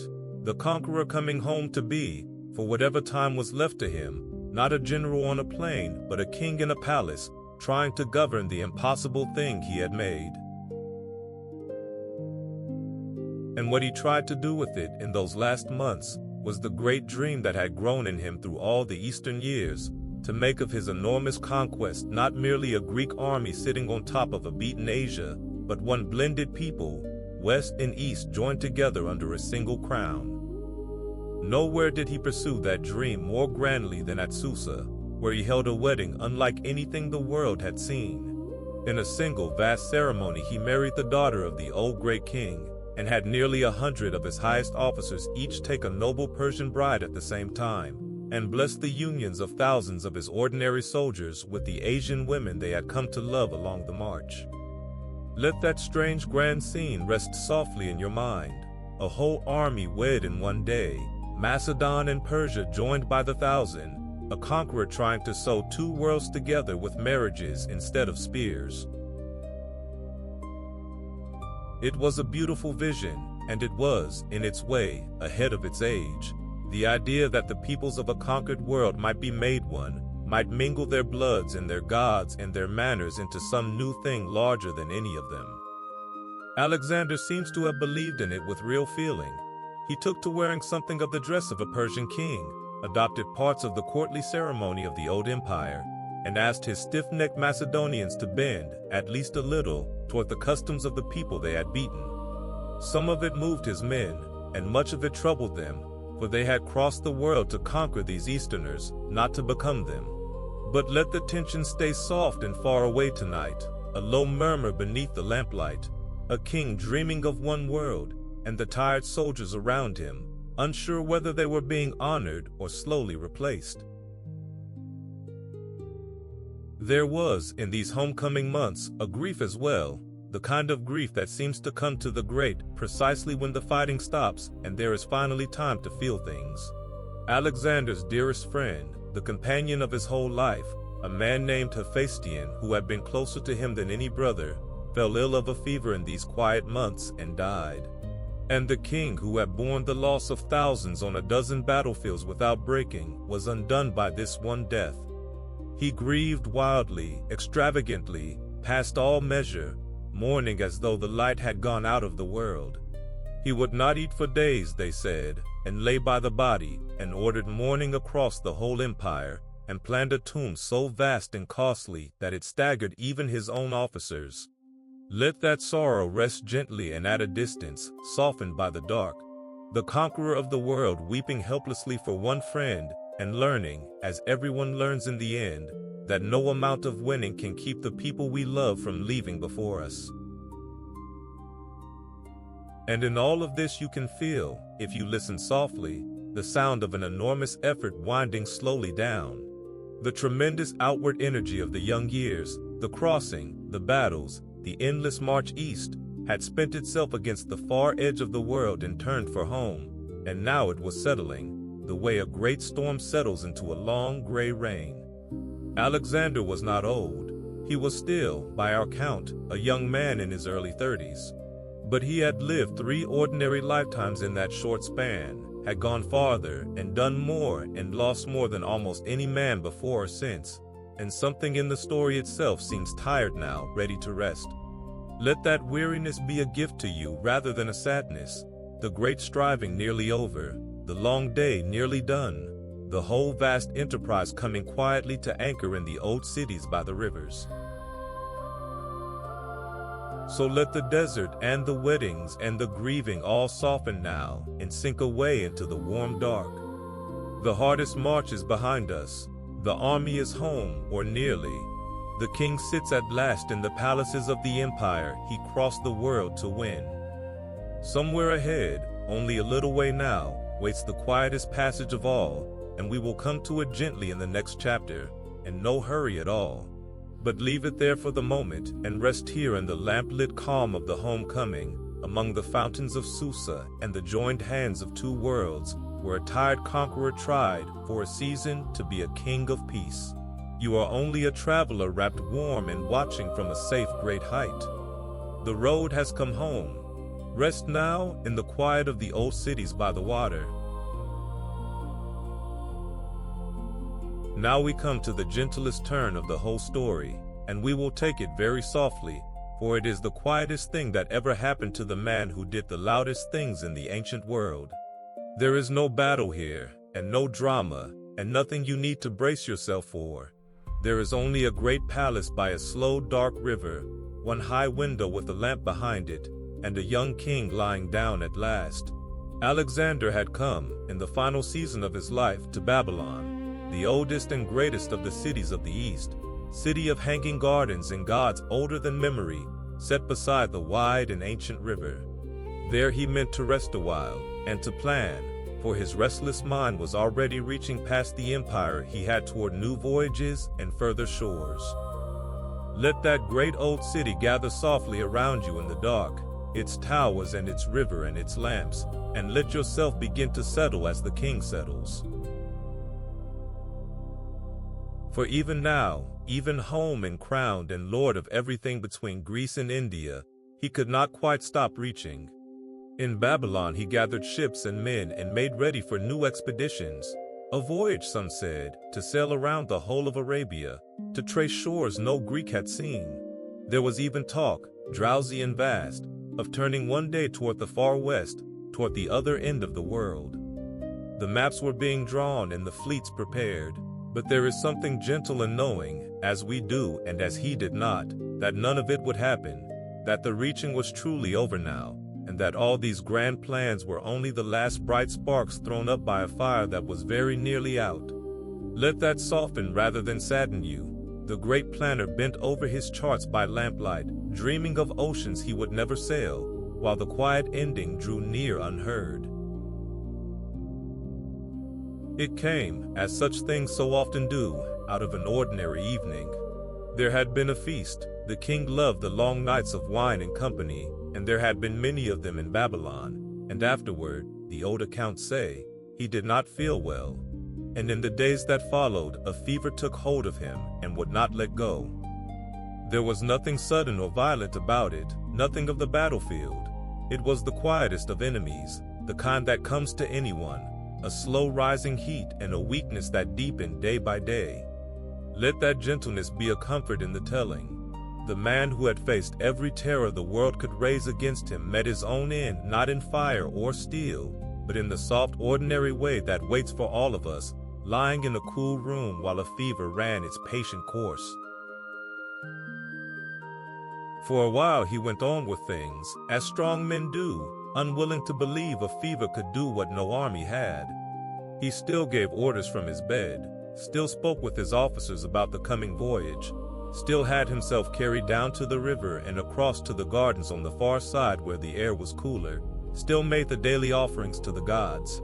We know these last days almost hour by hour, for someone kept a plain daily record of them.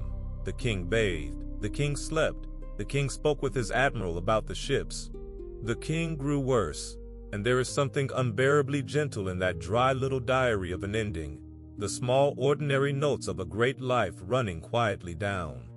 But the heat did not break, and each day the writers noted him a little weaker, a little quieter, the great voice that had commanded half the world sinking gradually toward silence.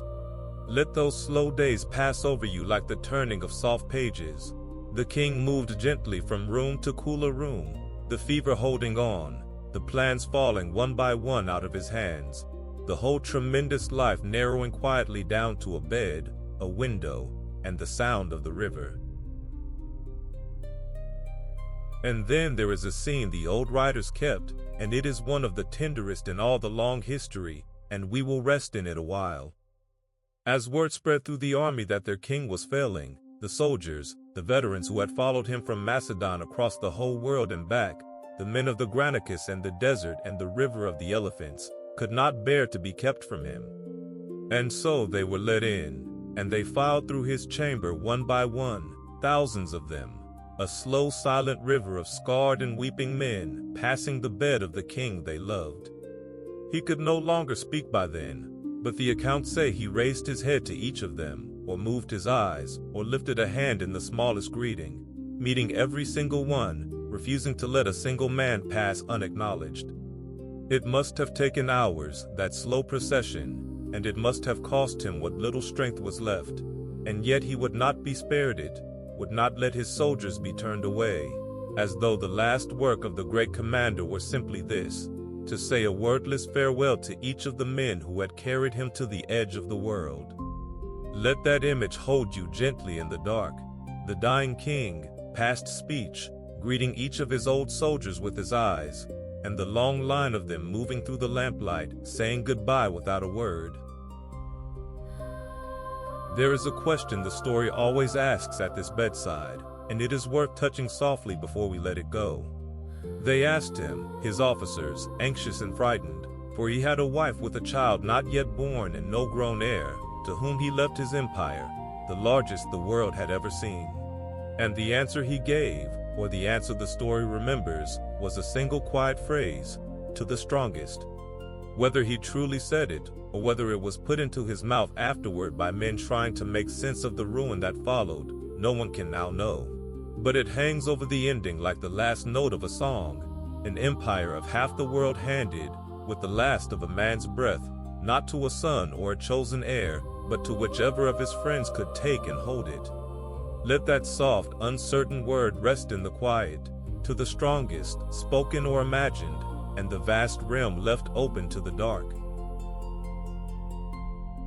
And so, over some 11 quiet days, the fever did what all the kings and armies of Asia could not.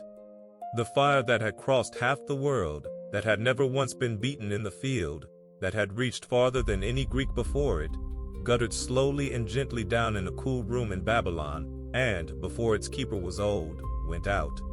He was, by our reckoning, 32 years old, a young man still, younger than many who will hear this, and he had done in those few years more than whole nations do in centuries, and now it was simply, quietly finished.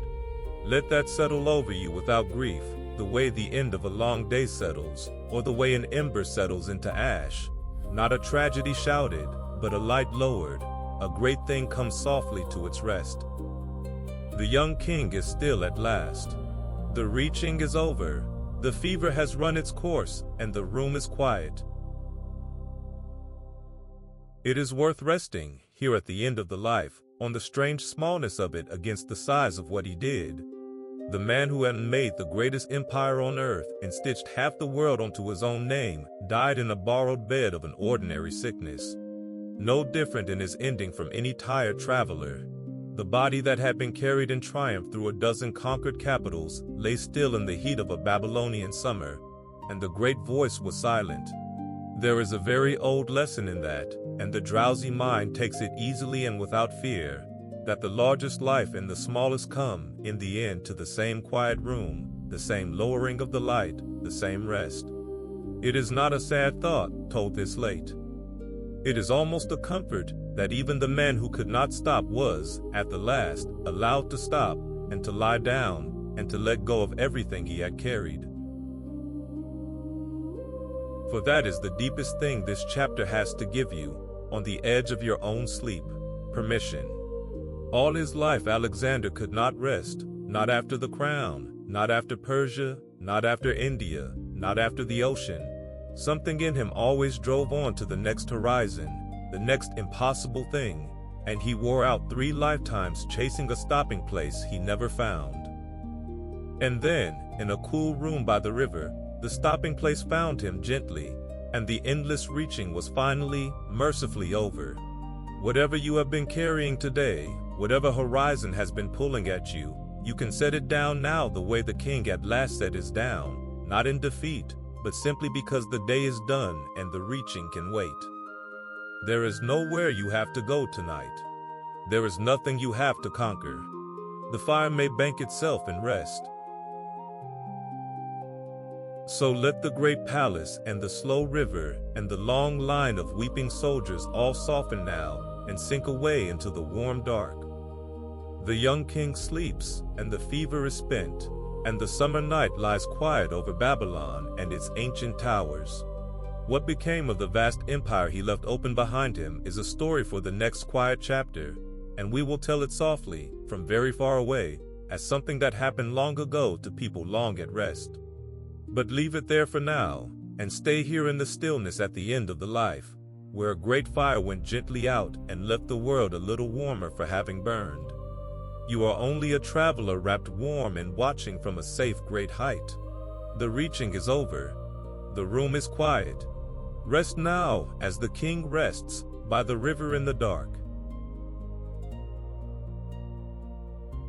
Now we come to a strange and quiet thing, and we will look at it from very far away, the way you might watch a great fire settle long after everyone has gone to bed.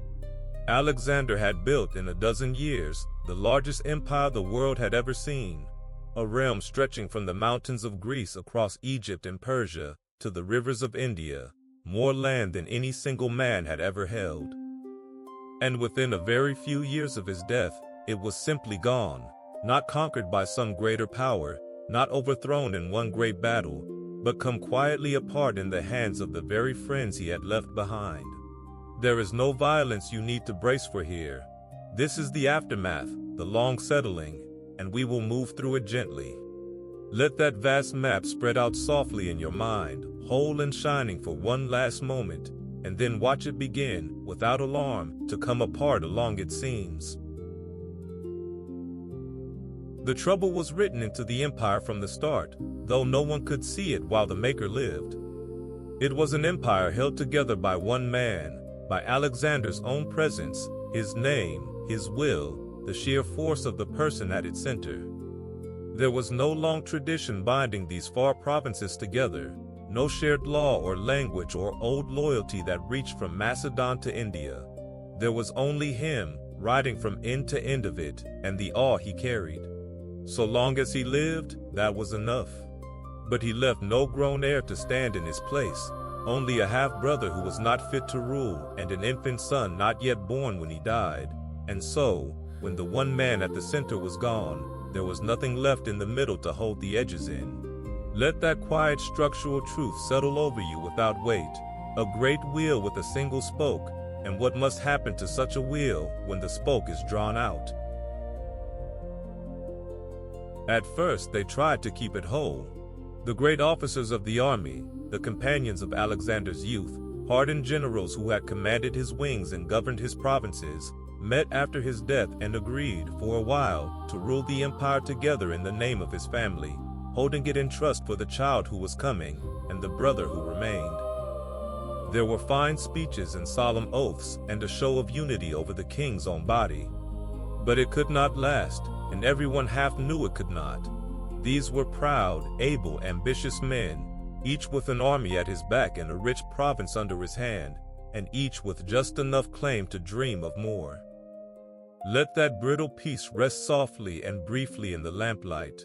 The friends gathered around the empty throne, swearing to keep faith, while under the oaths the old rivalry stirred and woke. And so, over the years that followed, the great realm was carved among them. One of the ablest, a shrewd and careful man named Ptolemy, took Egypt for his own and held it, and made himself a king there, and founded a line that would rule the Nile for 300 years. Another, Seleucus, took the vast eastern heart of the empire, Persia and Babylon and the lands toward India, and built from it a kingdom of his own, so wide that it took months to cross and held within it more peoples than any single ruler could ever hope to know. A third held Macedon and Greece, the old homeland. Others took Asia Minor and the lands between, and they fought one another off and on for the better part of 40 years, the friends of Alexander's youth grown old, warring over the pieces of what they had won together. History gave these men a name, the successors, and their long wars fill whole books. But for our purposes tonight, it is enough to know that the great single realm dissolved, slowly and by degrees, into a handful of large Greek kingdoms, and that each of the generals who had ridden at Alexander's side ended, if he lived long enough, as a king in his own right over some broad piece of the master's empire. Crowns that had been won were many now. Let those long dim quarrels pass at a great and peaceful distance, softened by time. Not a tragedy shouted, but the slow orderly division of an inheritance too large for any one heir. The saddest part of the story, and we will touch it very softly, is what became of Alexander's own family in all of this. His son was born after his death and given his name, and for a while the child was a king in name, a small living emblem of the empire's lost unity. His mother was Roxana, the girl from the far eastern crag. But a child king with a great name and no army was a danger to every general who wished to rule in his own right, and in the hard logic of those years, the boy and his mother did not survive the quarrel. They were quietly done away with, and Alexander's line ended with them, unmarked and young. Let that sorrow rest gently and at a distance, the way we hold the old sadnesses that are far beyond any helping now. The great conqueror's blood guttering out in a single generation, while strangers wore the crowns he made. There is an old image that fits what happened, and it is a restful one to hold as we drift. A great fire on a wide hearth is held up and held together by one strong log at its heart. And while that log burns, the whole fire keeps its shape, tall and bright and single.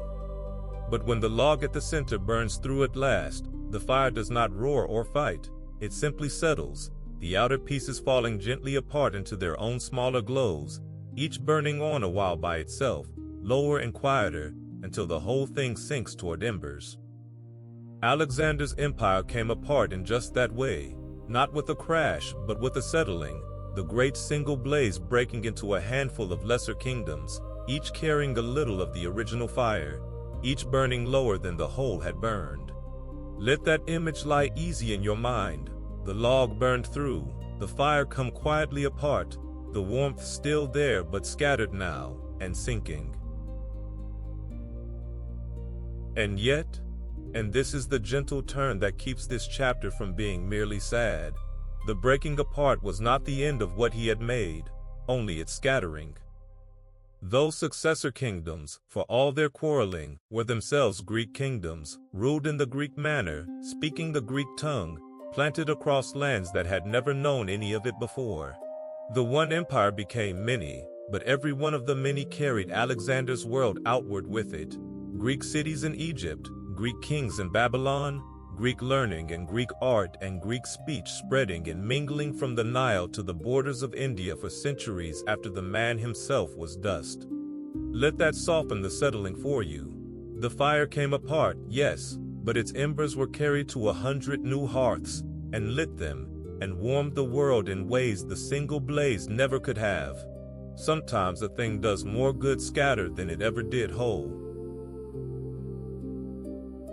It is worth resting, too, on the strange smallness of empires against the long patience of time, a thought that comes easily this late and carries no fear in it.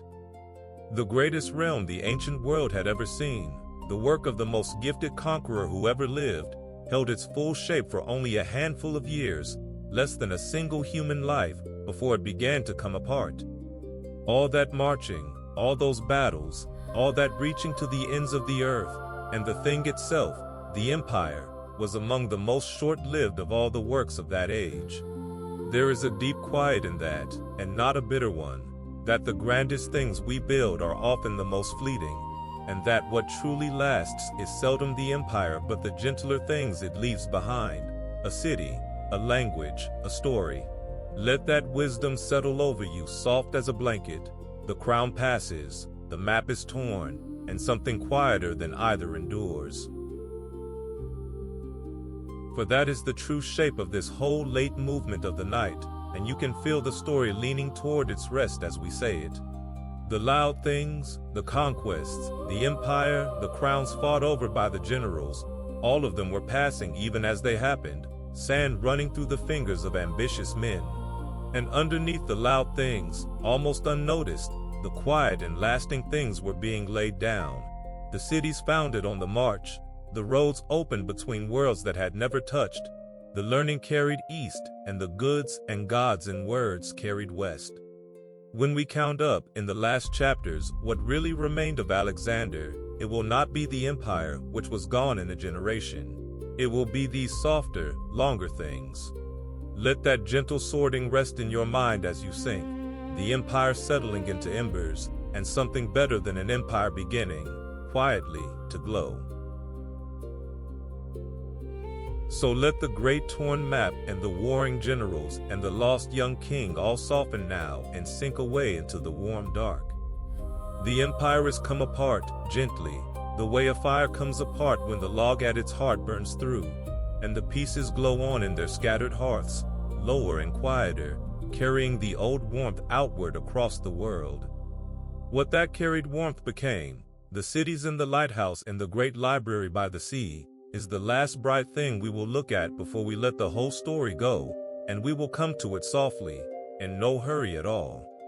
But leave the broken empire here for now, and rest in the long calm of the aftermath, where the loud things pass and the quiet things remain. You are only a traveler wrapped warm and watching from a safe great height. Rest now, while the great fire settles into its scattered gold.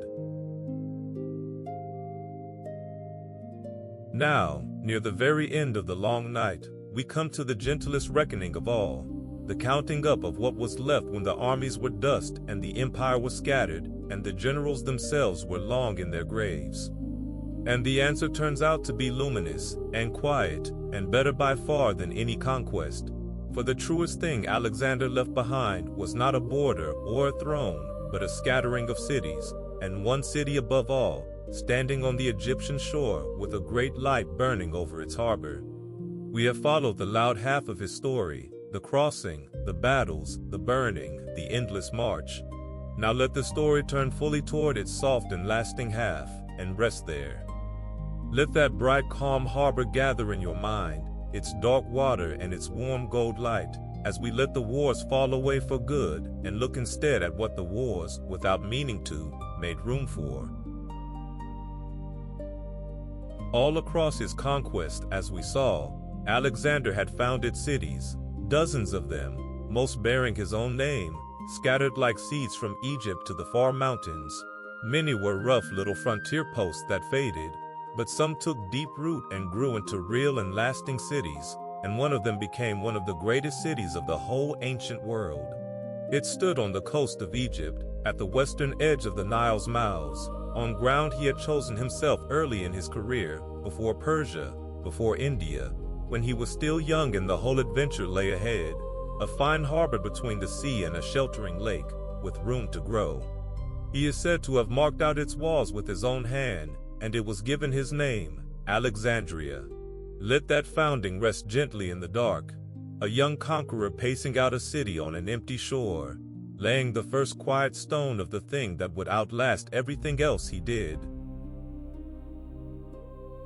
And Alexandria grew, under the careful Egyptian kings who came after him, into something the world had never quite seen, a city built not only for trade and power, but, in large part, for the mind. It became the great meeting place of the age, where the learning of Greece flowed together with the ancient wisdom of Egypt and the East, where scholars and poets and physicians and mathematicians gathered from across the known world. Ships crowded its double harbor, goods and ideas from 3 continents passed through its markets and its streets, and it became, for centuries, the brightest lamp of learning anywhere on earth. Let that warm and busy peace settle over you, so different from the battles we have left behind. Not an army on a plain, but a city full of scholars and merchants and light, humming quietly with the work of the mind, a place built to gather rather than to conquer. 2 things above all the city was famous for, and both are gentle to hold on the edge of sleep. The first was its great lighthouse, the Pharos, they called it, after the little island on which it stood, a tower of pale stone rising higher than almost anything the ancient world had built, with a fire kept burning at its top by night and a polished mirror to throw the light far out to sea. Ships are said to have seen its beacon from a day's sail away, a single warm point of gold on the dark horizon, guiding them safely home to the harbor mouth. It stood for many centuries, longer than most of the kingdoms and conquests of this whole story, and travelers came from far off simply to look up at it. The old world counted it among its very wonders, one of the 7 marvels a person hoped to see before they died. Let that image hold you softly. A tall tower on a dark shore, a fire at its crown, and its long gold gleam reaching out across the night water to bring the lost and the weary safely in. Of all the things the conqueror's name came to stand for, that gentle guiding light may be the finest. The second was its library, and this, perhaps, was the true wonder of Alexandria, and the one most worth resting on tonight. The kings who ruled from the city set out to do a thing almost mad in its ambition and beautiful in its heart, to gather, under one roof, every book in the world. They sent agents to buy scrolls from every land. They copied the books of every ship that came into the harbor. They collected the poems and the histories and the mathematics and the medicine of Greece and Egypt and beyond, until the great library held, by some accounts, hundreds of thousands of scrolls, very nearly the whole written memory of the ancient world, gathered in one quiet place beside the sea. And it was not only a storehouse but a living place of study, with lodgings and walkways and dining halls where scholars supported by the kings could spend their whole lives in reading and argument and discovery. It was here, in the centuries that followed, that learned men measured the size of the round earth, mapped the wandering stars, and gathered the mathematics that school children still learn today. Let that gather softly in your mind. Room upon room of scrolls in the lamplight, scholars reading in the cool of the evening, walking the shaded paths between the halls, the accumulated thought of centuries kept safe together in one shining house of the mind. Think, as you drift, of the strange gentle distance between that library and the battles we began with. The story opened with a boy on a black horse and a father's army of long spears.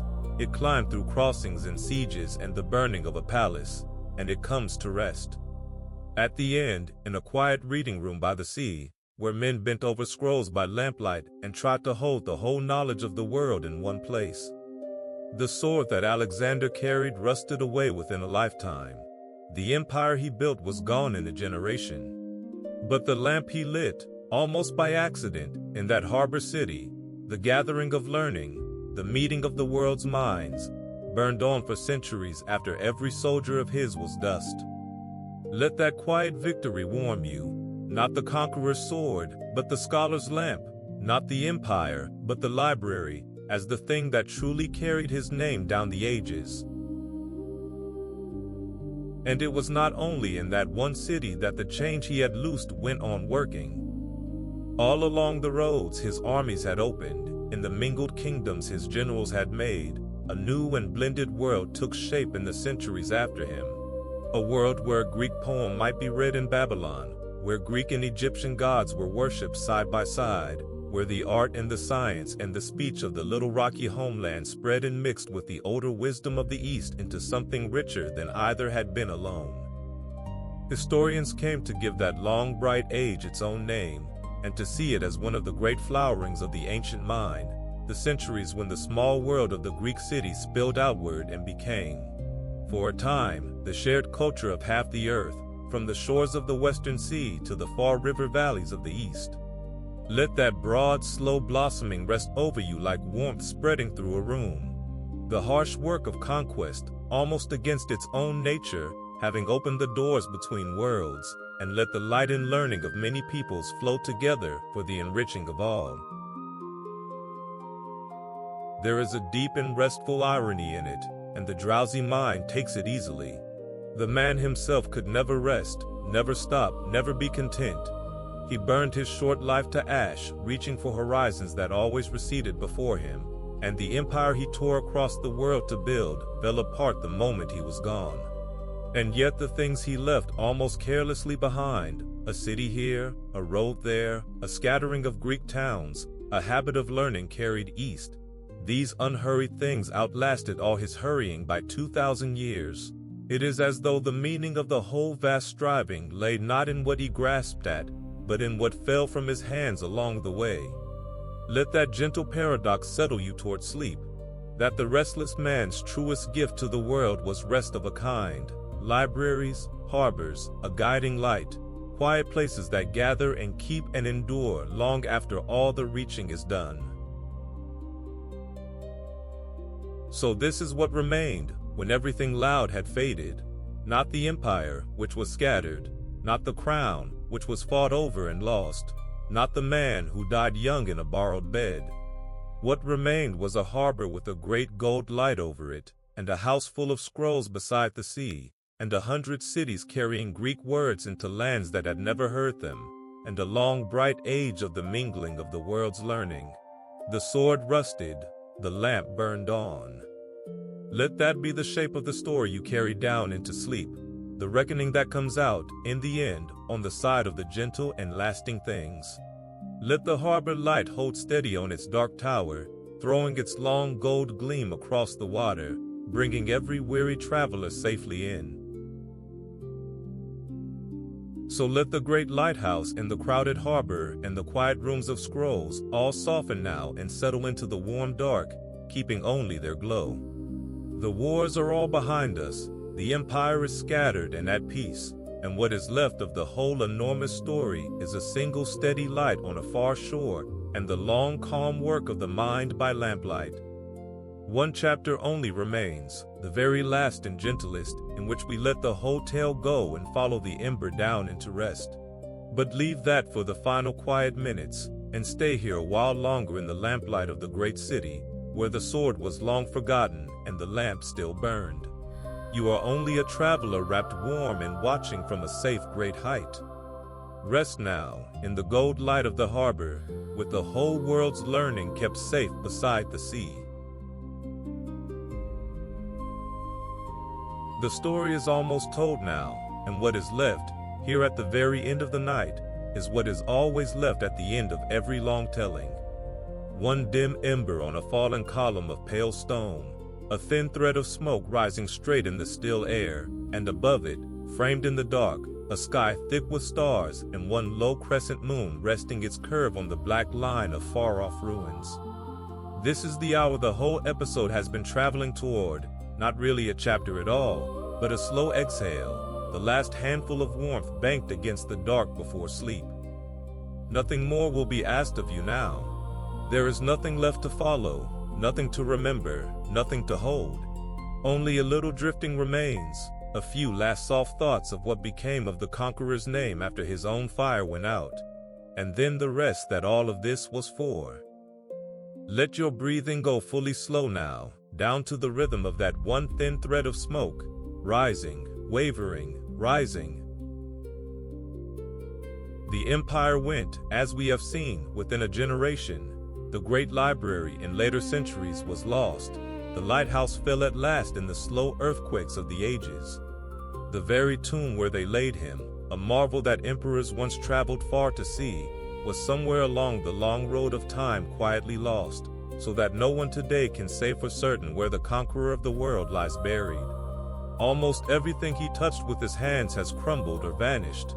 And yet the one thing that could not be destroyed, the thing that slipped through every fire and earthquake and forgetting, was the least solid thing of all, the story. The name, the memory of a young man who went farther and reached higher than anyone thought a single life could reach. Let that quiet truth settle over you softly. The stone falls and the gold is scattered, but the tale is passed hand to hand down the centuries, and the tale is what survives. And how it survived.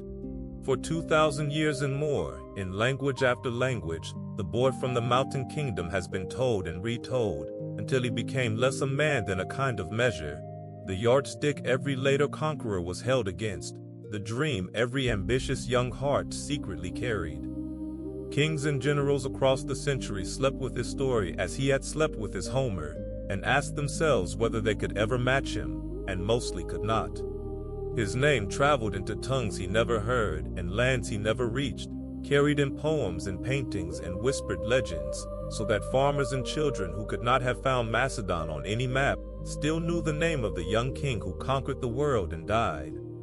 In some far countries, the tales grew strange and wonderful in the retelling, giving him adventures he never had, wrapping the plain history in myth the way ivy wraps a fallen wall.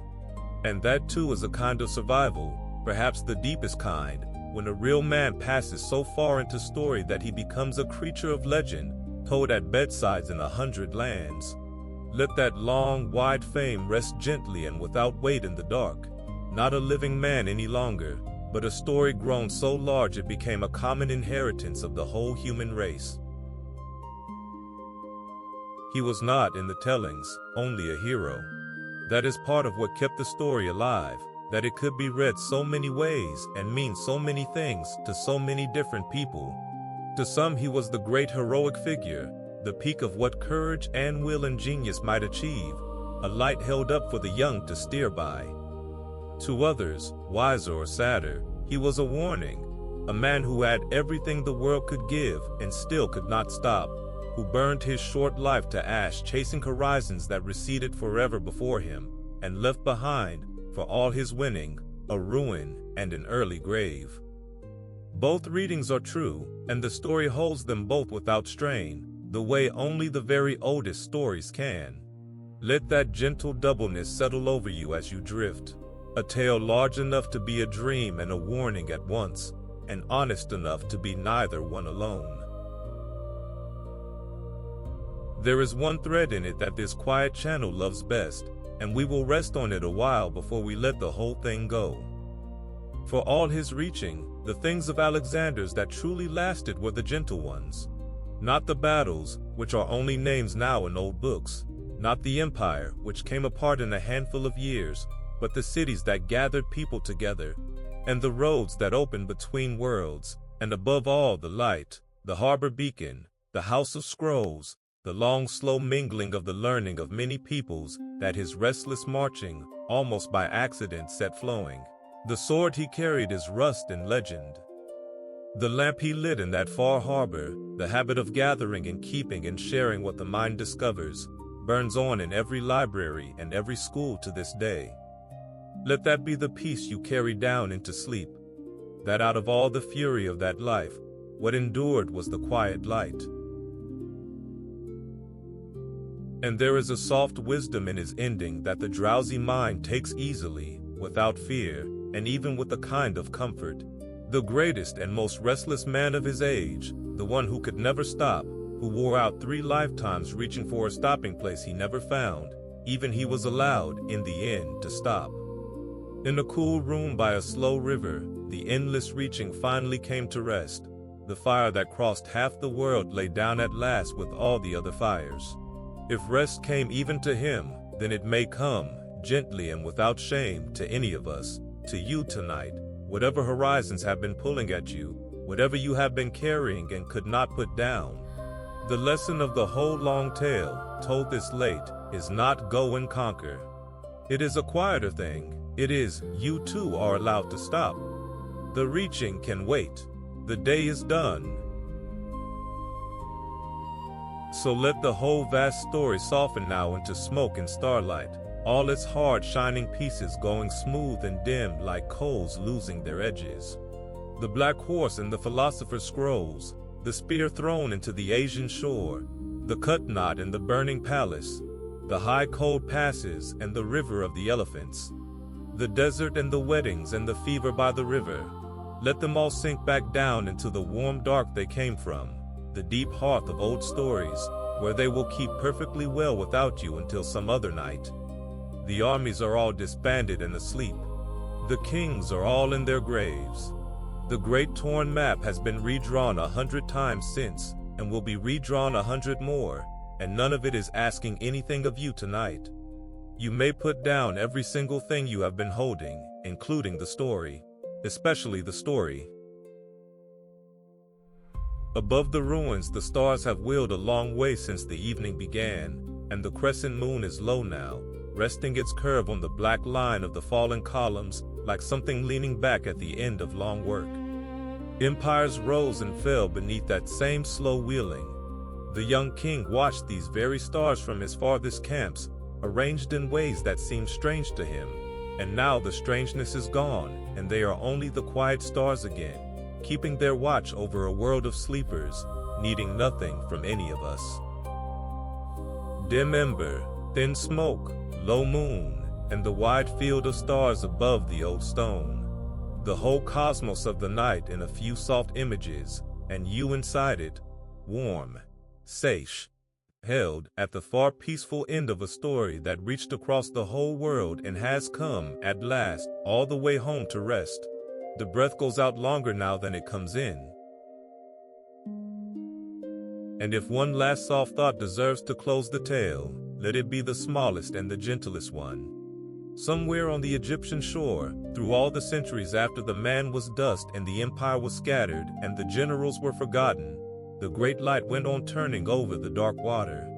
A fire kept burning at the top of a tall pale tower, throwing its long gold gleam far out across the night sea, so that any weary traveler, lost and far from home, might see that one warm point on the black horizon and steer for it and come safely in. That is the truest image the whole story leaves us, not the sword, not the crown, but a light kept burning to bring the tired ones home. Let it hold steady in your mind as your eyes close, the far gold beacon on the dark shore, and let yourself be one of the travelers it is guiding gently in, out of all the reaching, into the still water of the harbor, and rest. And the ember on the fallen column dims. You can watch it as your eyes close, its small gold going amber, going rose, going the deep contented red of a fire that has said everything it knows. One thin last thread of smoke stands straight in the still air, gentle as breath. Somewhere very far off, on the very floor of memory, a young king rides east forever under unfamiliar stars, and does not need to stop now, and does not need to reach any farther, because the story has carried him all the way home and set him softly down. The great fire that crossed the world has lain down at last with all the other fires.